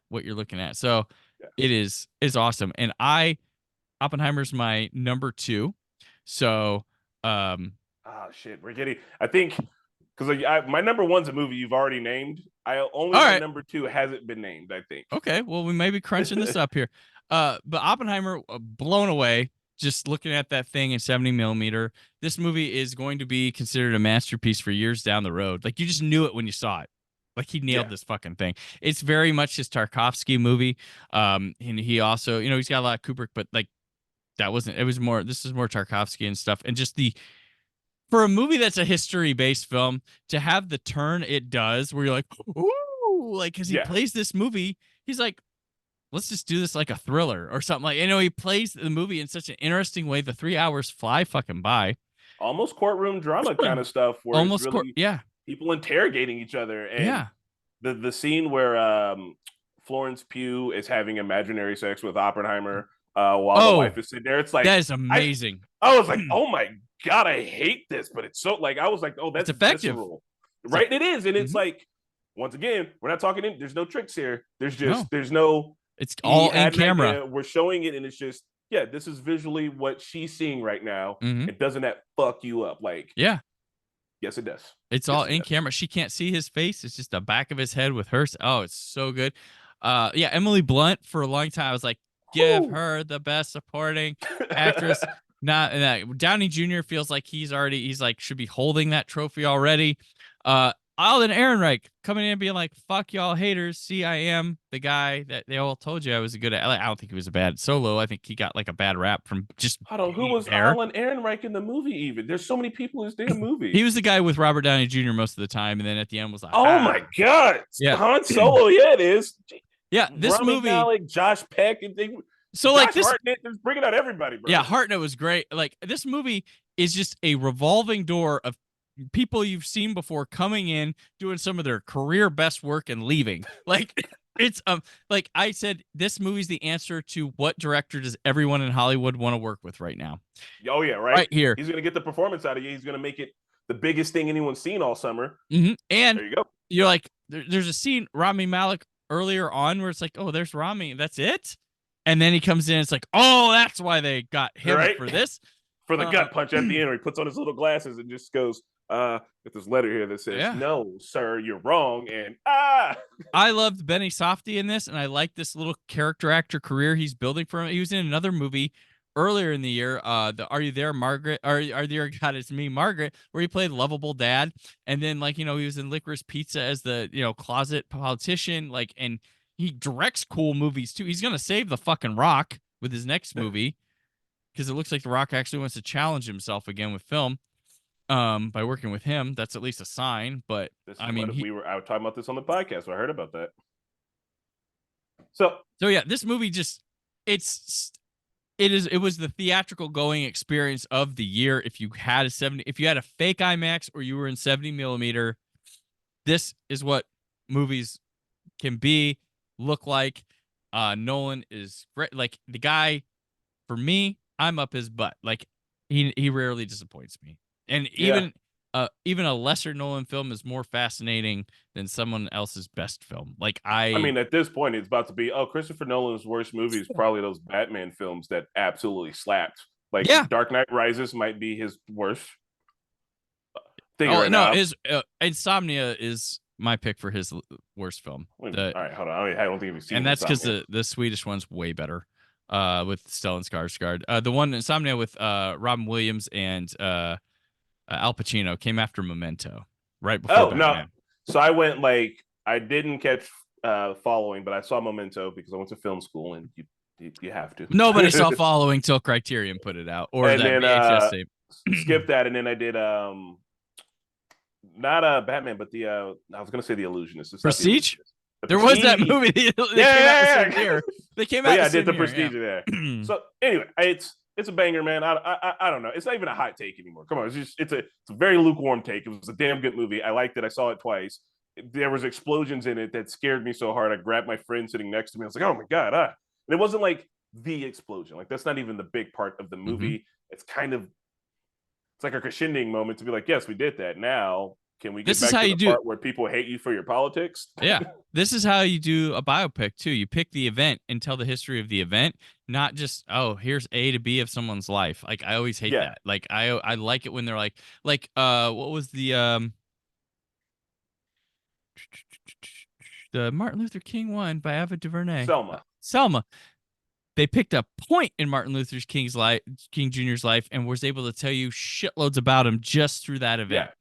Like the A to B thing, it's kind of like old school. The Wikipedia check the boxes, like a book. Like it don't need to be a book report. Take a moment, and let's absolutely revolve around that 365 times, and just kind of break it all down to be like, okay, and to ask the question of like, well, why? Yeah. Oppenheimer, why? When did you decide that this was a bad idea? And it's like, I love it. And also the people who really wanted to see a bunch of Japanese people die in an explosion, fuck off. Like, it's not. Yeah. There was no point in that. And like, if you couldn't tell, the movie's told from Oppenheimer's perspective. He wasn't over there watching it. Yeah. And guess what? He probably never wanted to see that shit.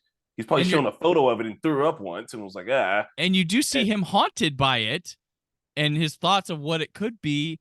And also, it's supposed to be a gut punch that it already is happening without his, that's. Yeah. And they ask him, like, what did you think we were going to use it for? You know what I mean? In one of my favorite parts of the whole entire movie is the flippantness of the president when he's like, oh, don't do Okinawa. Me and my wife had our honeymoon there. And it's like, yo, bro, like just like, and who knows if that's like some really in the room shit. If that was really James sad, Remar, he research that. So Wasn't in the flippant. script. Wasn't in the script. And Remar's like, I had heard about this, and I'm like, can I? And he did that. Yeah. And guess what? Like, that's the kind of flippantness that we're talking about, unleashing fucking nukes, 2 of them, and it's like, Yep. yeah, this is awful. It's supposed to be awful. And like, is Oppenheimer a hero? I don't know. Is he a conflicted man who kind of did what he thought he had to do, and like was like, well, and even once he got to the point where it's like, look, the Germans, they're not doing it. No one's doing it. We're cool. They're like, well, we got to use it now. Well, and there's the not tale, to use it. And it's like, Jesus. The duality this movie surprises you with, being like, oh, this is a fucking tale of this, and then the resolution being the Mad Men meme of, I don't think about you at all. That that stuff. And I always like, someone made a when Gary Oldman comes in as Truman, and it's like Truman to Oppenheimer, and it's Baby Billy from the Gemstones. He's like, get out of here, nerd. Going like, oh, doing all don't that. let that crybaby in here again. Yeah, like, oh, oh my no, God. like, oh Jesus. But yeah, oh no, this movie, yeah, we're gonna be talking about it for a while. Yeah. Once again, didn't know that was Gary Oldman as Truman, but obviously, I'm gonna wake up one day and I'm gonna be Gary Oldman this whole time. I hadn't even known. The movie's crazy. So yeah, that was my 3. That was my 2, and my 3 was John Wick. So we'll go with. So was your 3. So we're number 2. All right. Yep. Number 2 for me, Teenage Mutant Ninja Turtles. The world will know their names. Leo, Donnie, Mikey, Raph. What's our last name? Do we not have last names? Oh, who are we? On August 2nd, are you ready for mayhem? No. Okay. Ninja Turtles. I like your vibe. I like your vibe. I like your vibe. Only in theaters, August 2nd. This film is not yet rated. Oh, there you go. All right. Hey, it's one of my favorite movies growing up. When my mom used to get her hair done, we used to watch the VHSs. They just put them on. And they set me down in front of them. Watched a bunch of Teenage Mutant Ninja Turtle stuff. I had Teenage Mutant Ninja Turtle toys for every freaking Christmas. I had the pizza Hummer. I had it all. All right. And then this one, after Spiderverse did what it did, and this one came out, they felt like actual teens. Ice Cube's in the movie. Paul Rudd's a fucking gecko. Mondo Gecko, like all of it. I was like, oh, I love this movie. It felt like a movie made for me. But once again, like I guess I'm getting old, because there's been 2 times in the movies this year where I'm like, I wish I had kids so they could watch this shit. Like, I'm gonna show this to my kids when I get them and be like, hey, watch this Turtles movie and then watch all the other ones with me. We're doing the Turtles now. Like, I loved it. I thought it was super fun, man. It was just the brilliant thing about the Turtles is I will never consider them an IP grab. They've never gone away, and they've always reinvented themselves with the intention of attracting children. And they don't give, even the Michael Bay ones. I don't care. Those were not after adults. They were after a new audience. They have always reinvented that, aimed at young people. And if old people like it too, cool. That's a benefit. And this one, Ice Cube was amazing in this movie. Hilarious too. Everybody showed up to voice act and not just be a celebrity talking in an animated movie. And I watched like a lot of they actually recorded a lot of this together in a studio rather than just like they got a good vibe. The kids, they were together every time. They acted this movie out together, and like Rogan and them were like, okay, this is what's on the paper, but what would your age say, or what would be better? And so they worked with that. I love like the animation. I don't like. I am always going to have my fondness for the original live action movie, which I think is still to this day one of the best comic book movies ever made. No one's going to argue with you. It was a wonderful adaptation of the first few arcs of Ninja Turtles, but with the blend and style of the animated show a little bit in there too. So I loved it. But this is probably the best. This is probably the best one, even though my fondness is there. And this is just this. I don't know how someone could go and like not just fucking love it. And it's got such a thing about like finding out there's other people, but just because you're family or something doesn't mean they've got different agendas, and it's got the kaiju shit at the end. Yeah, it's got 80s rat Jackie Chan. Yeah. So how could it miss? a fun, different take. Yeah, Jackie Chan's amazing in this too. So and fatherly. hilarious. It's warm. I love it. And it makes sense. It makes sense. Like why he's afraid of them going out. They give different ideas as to why. And the April take is good. I like what she's doing. Yeah. I like the original cartoon. Sadly for me, I think the original arc in the cartoon's still good, but like there was one day when I did DVD QC and we got Ninja Turtles the complete first season in. I was like, I'm doing those discs. Nice. And they fit a lot of episodes on a disc, and it got old real fast. I do remember trying to rewatch it as an adult because some of it was free online and it never really hit for me. But the version of the Turtles cartoon that I did mess with a lot was one that was on Nickelodeon. Yes. Yep. That one is one of the best iterations. Like because I was I probably was like 23, 24 when that was on. What year was that? Yeah. And I was like 2010s. It was out. Yeah. And I was just like still watching it. I was like, I am taking. It was like Avatar: The Last Airbender was something I'd catch, and then this Ninja Turtles, and I was like, this is It's good. Really good. I am enjoying this. It is staying good, and like I haven't finished it. Ninja Turtles. I have it all, and I need to finish it. I watched the first couple seasons, but I'm like, this is really, and that was going on at the same time the Michael Bay movies were coming out, which and it was like, I wasn't a hater of those. I thought Out of the Shadows was everything people would want in a Ninja Turtles, except people didn't like their designs of the turtles, but it had like Krang and all the people. Krang's so weird. Tyler Perry's Baxter Stockman was like awesome casting. And I actually had a friend, and put nameless, but the studio was actually calling them and being like, telling them their ideas. And it was like, one of them was like, we're thinking about asking Tyler Perry to play Baxter Stockman. He's like, do it. So he kind of feels responsible for stuff. He's like, what if we put Krang in a movie? Like, oh yeah. Like the studio was actively calling him and he was just a film writer.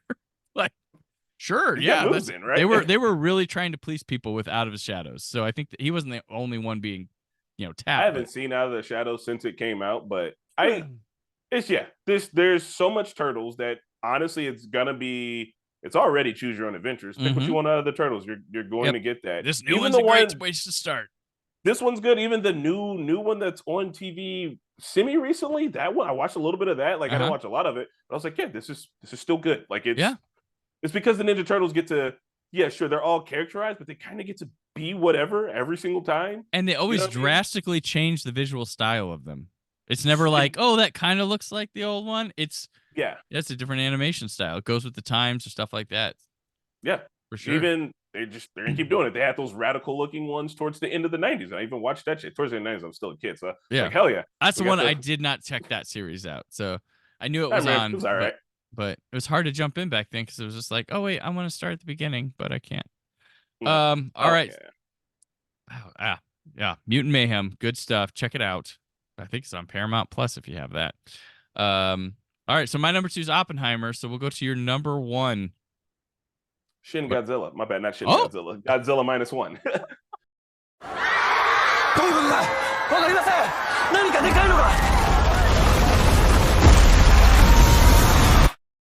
あれはゴジラ I was like, Godzilla -1 is my favorite movie this year. There you go. That's it. I watched this movie. This isn't even an official Godzilla shirt. This is just a cool kaiju shirt. I have an official Godzilla shirt now. I'm fully in. We're watching Monarch right now. We just watched King of the Monsters. Like, we're fully Godzilla all the way. And the terrifying puppy-like nature of Godzilla -1 was, it's like, yeah, this is doing it all for me. There you go. I just got a new I got a King Ghidorah shirt for Christmas, and I got a pair of pink Mothra socks and a black pair of Godzilla socks. So I'm dressing Godzilla. Snazzy. Yes. Awesome. Yeah, Godzilla -1. No arguing that. So my number 1 is Past Lives. Not really sure how to feel about Childhood sweethearts you connect only to realize they were meant for each other. He was just this kid in my head. I think I just missed him. Did he miss you?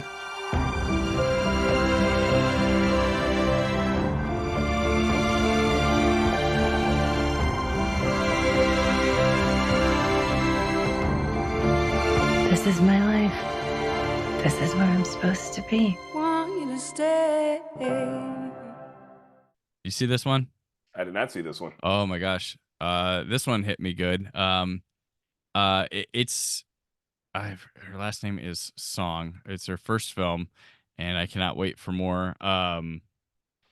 It is this one kind of like it's oddly specific in the kind of story. It's a Celine Song. Sorry, I didn't have your name just right down. I'd like as if she's listening to this, but who knows? So it is about it's about it starts in South Korea, and there's this girl and a guy that I think they're like 12 years old, and they're in class together, and the family, the girl's parents, her dad's a filmmaker and mom's like an artist, and they're getting ready to move to Canada to do stuff. But she's like, hey, do you have a crush or anything? And she's like, yeah, this boy. So she sets up with her mom so they can hang out and stuff for a bit before like they move. Before they move, and then they move. They up and move to Canada, change their names and stuff when they go to the States. And it goes to 12 years later. And when she's 24, she has just immigrated from Canada to New York, and she's a playwright and setting into like doing these like workshops and all sorts of stuff. And her and her mom Facebook stalk people. Yeah. For fun over the phone.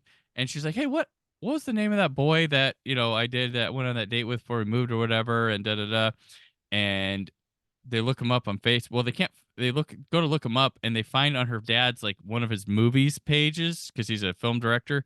He like messaged, he's like, I'm looking for so and so, I'd like to get in contact. And she's like, holy crap. So she goes to his profile and friends him, and then like they show him and he's out with like his buddies getting drunk or whatever, and he's like, his phone clicks, and he's like, and he's in Korea. He's like, oh shit.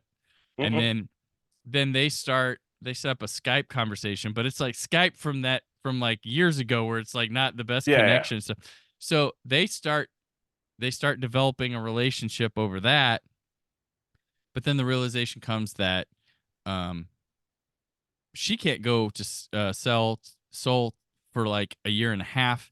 He couldn't get there for a year because he's in like military and school, and she's trying to be a playwright and shit and get stuff done. And she's like, I immigrated twice to be where I'm at. I can't just, give up on this. And so they decided to take a break. And then she goes to this like countryside, like weekend of playwrights. And then she meets a guy. And then you go 12 years later, comes from that.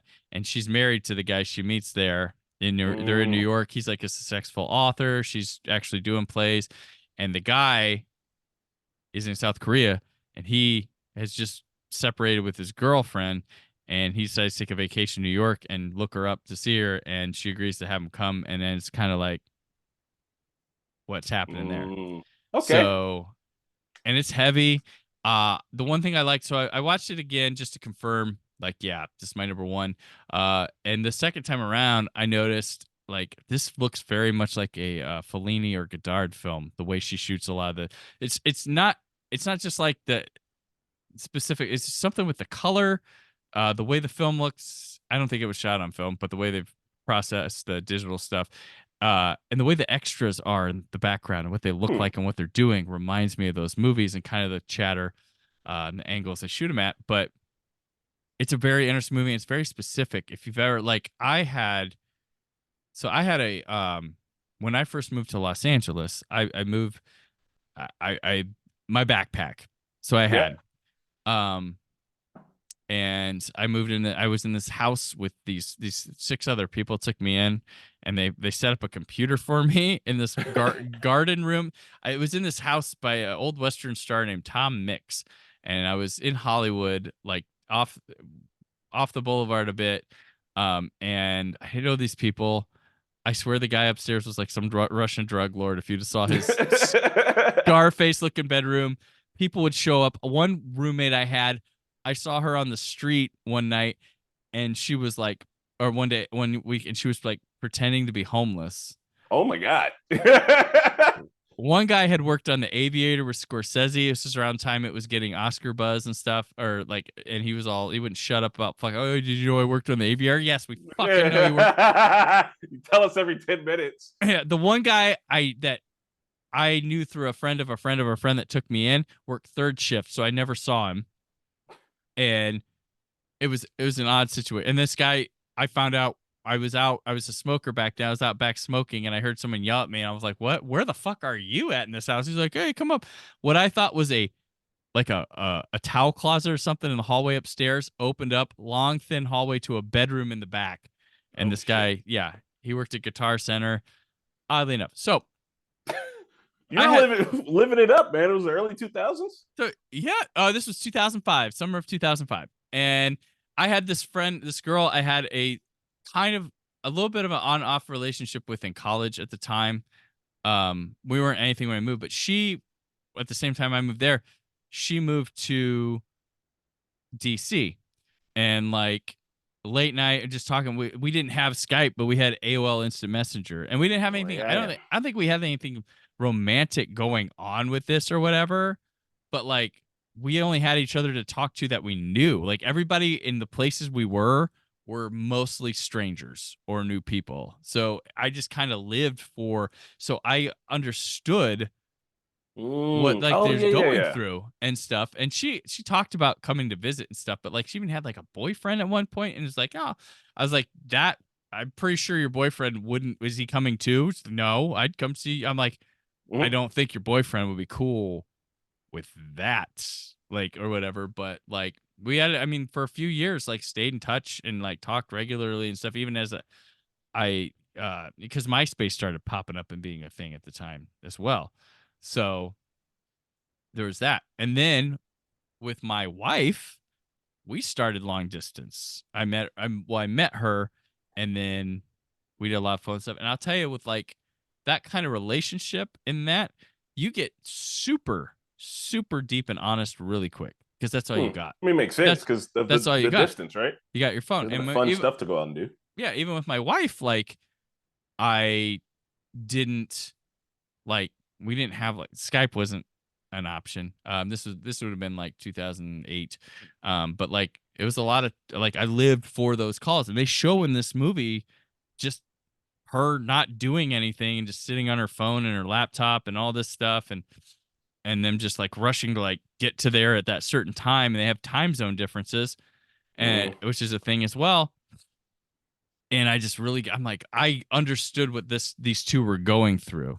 Now the movie plays, I'm very impressed with the way this movie plays out with everything and how it handles it and understanding. And the character it sucks because the movie with two Koreans, who give tremendous performances, but the writing and performance of the white guy that plays the husband, played by John Magaro, who I've liked since I first saw him in a movie called it's the one Josh Radnor made. I can't remember what it was.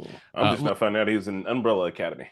Okay, so the way they handle him and how that plays and stuff, it's just really honest and fixed, and like just watching how this works and the conversations they have and the definition of past lives for this movie is amazing. How they really get it in. But like this one affected me more than any. Like I was like, this is oddly specific stuff here that I can really relate with, and understand, and just the performance. Like I would have these three actors nominated for Academy Awards.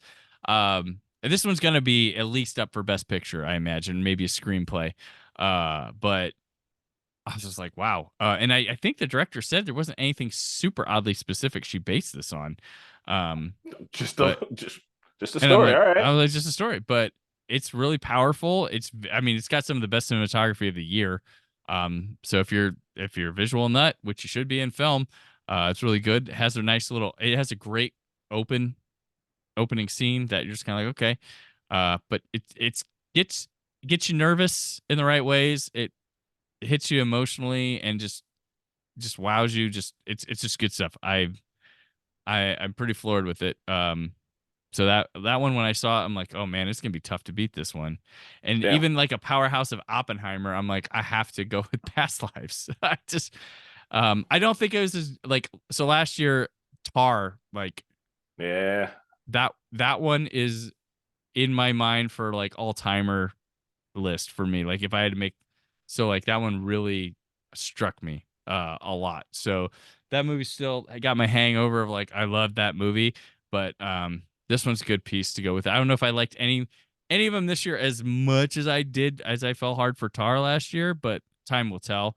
And I was really happy. It's always the time thing, bro.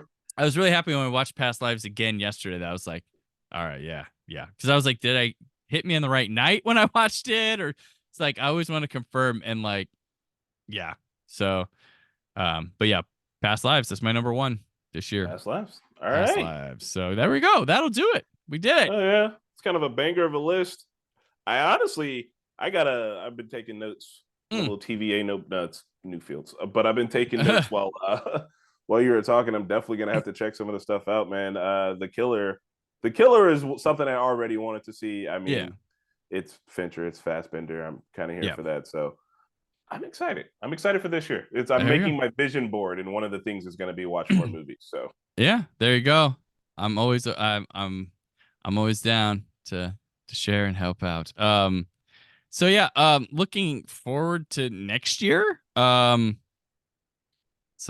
movies I want to see like this month. I don't know, there's like the Book of Clarence. Yeah, looks the pretty Book good. of Clarence like this week. Yeah, gotta yeah. Let's see. I'm trying to think of one thing from like each month. February. I know people like are like, I don't know why they're weird about it, but I think Argyle looks fun. I don't know. I like Matthew Vaughn's stuff, so I'm just kind of like, okay, I'll enjoy that. Let's see what else is there. Oh, Dune Part 2. And I saw. So the first time I saw Dune was on Max. We had like a fake theater set up at our own studio. Yeah, I'm going to. While I will do a reaction to that one because we did the first one. I'm going to see their shit in IMAX. No one's stopping me. I'm not letting my job dictate what I see in theaters this year. But I am going to try to turn it all into some. I'm going to have something to say about something every year or every month. Yep. Very, very pumped about Dune 2. April, Godzilla X Khan, The New Empire. Give it. Let me have it. May. Furiosa. Yeah. Furiosa. Well, and Kingdom of the Planet of the Apes. Why are those opening the same fucking weekend? So mad about that. So Joker was not one of my favorite movies that I did see when it came out, but the new one being a musical.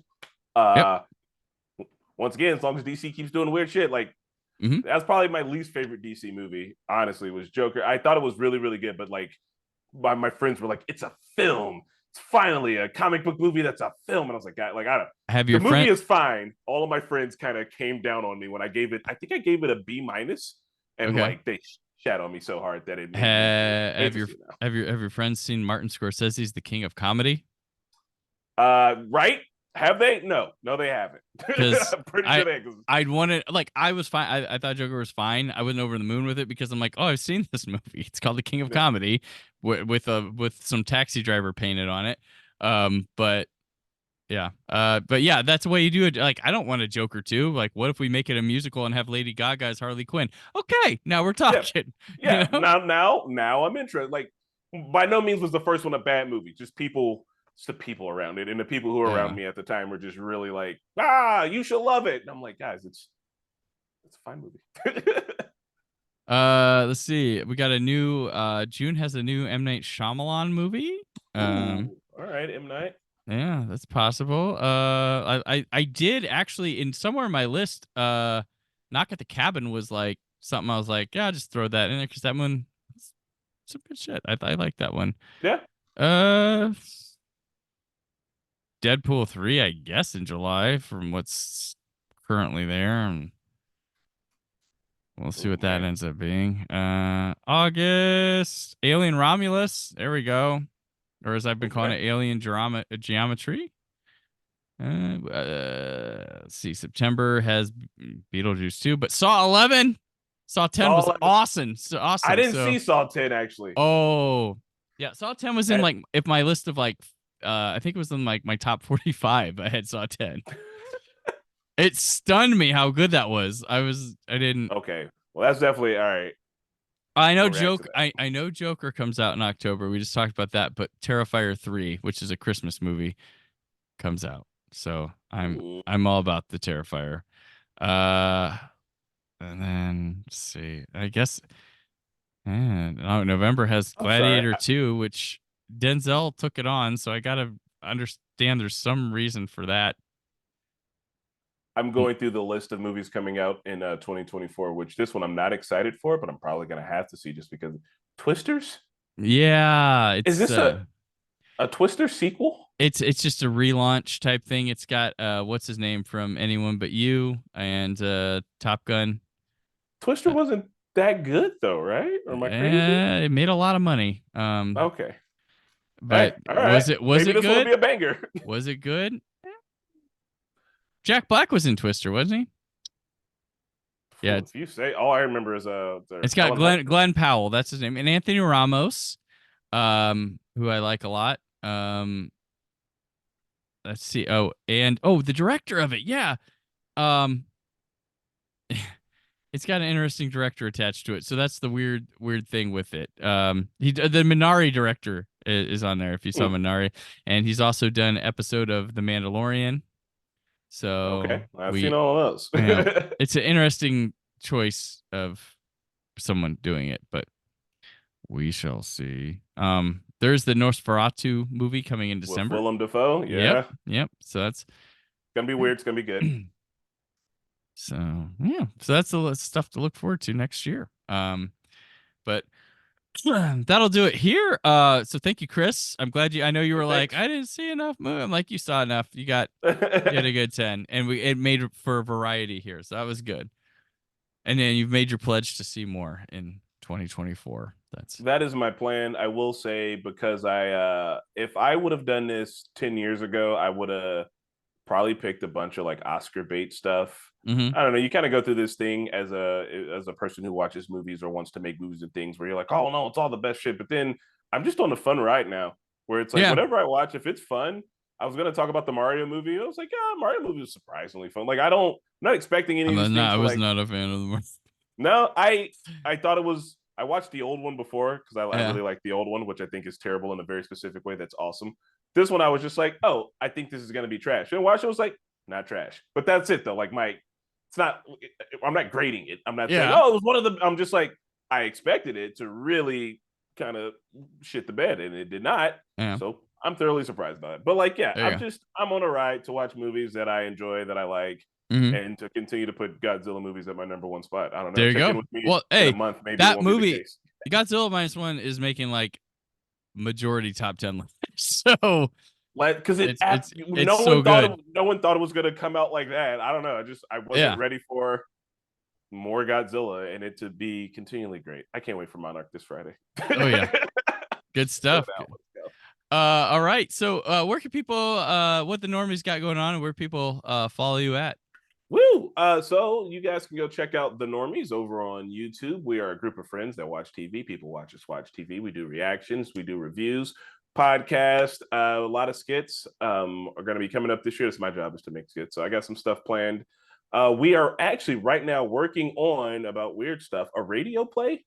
One of the people who works at our office, she's like our all-time assistant person who works there. She was like, hey, I got an idea, and she wrote a radio play, and we all tried out for voice acting roles in it and got roles and then recorded it, and so it's in the can. We just got to edit it, and it's a sci-fi radio play. Are you doing your own Foley for it, or are you grabbing public domain sounds? I think we're gonna have to grab. We want to do our own Foley, but it's like it'll come out next year, right? So it's like, maybe if it's only 5 episodes and the story can be continued. So if we do decide to do something else, we'll maybe take it there. But yeah, it's called The Carousel. It's great. The Carousel, it's sci-fi. It's fun. It's about, I don't know, how capitalism kills art, but it's not on the nose. It's a very fun, cool thing to do. Awesome. So go check it out once it's done. Follow the Normies for more of that. And it's a radio play, so you'll be able to listen to it as a podcast. Sweet. You also have a sweet little high 8 VHS video on the YouTube that I liked a lot. So thank you for that's my own little personal project. That's my kind of thing right there. I was like, oh, this is cool. have a shelf full of very old vintage cameras, and I love making videos about them. I'm trying to practice being a better storyteller, and so that's just something I've been working on myself on the side. You can find that at Newcents88, NEWCENTS88 on YouTube. There's awesome. like 4 other videos. Making more of those these years too. Awesome. All right. Well, I am on the socials, and now I am on Letterboxd. Hey. At Brandon4KUHD. I'm giving it a chance this year. I've always downplayed. I hate to get artsy fartsy, but film as data has not been a thing that I like. But I'm on there and have to say, it's kind of that.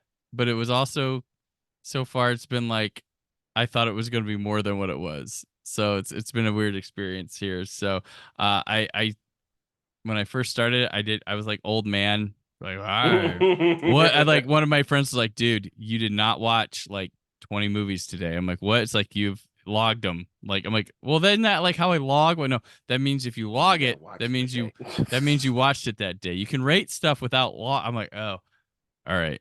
And and then I was going on there like writing some fucking like I was like watching some stuff. I'm like, cranked out like 5 paragraphs or something. And then I'm looking at everybody's like, what'd they think of that? And I was like, 1 sentence, nothing. I'm like, oh God, fucking lazy town here. All right. Jeez. So I am on Letterboxd, Brandon4KUHD. Follow me right now. Make a deal. I'll follow you back.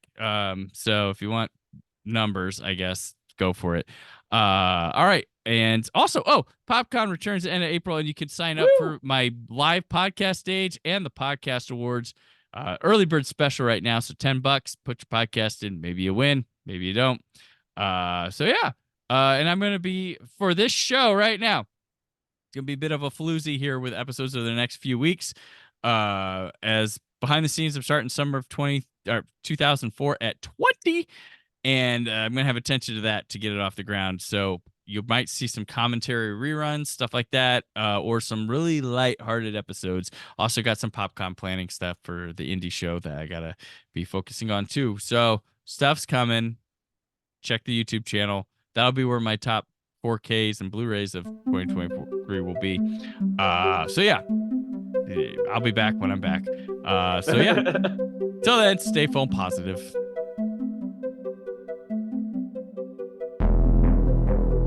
Thank you for listening. The Brandon Peters Show is a Creative Zombie Studios production. Produced by Brad Shoemaker and Brandon Peters. Written and edited by Brandon Peters. Announcer vocals by Jessica Alsman.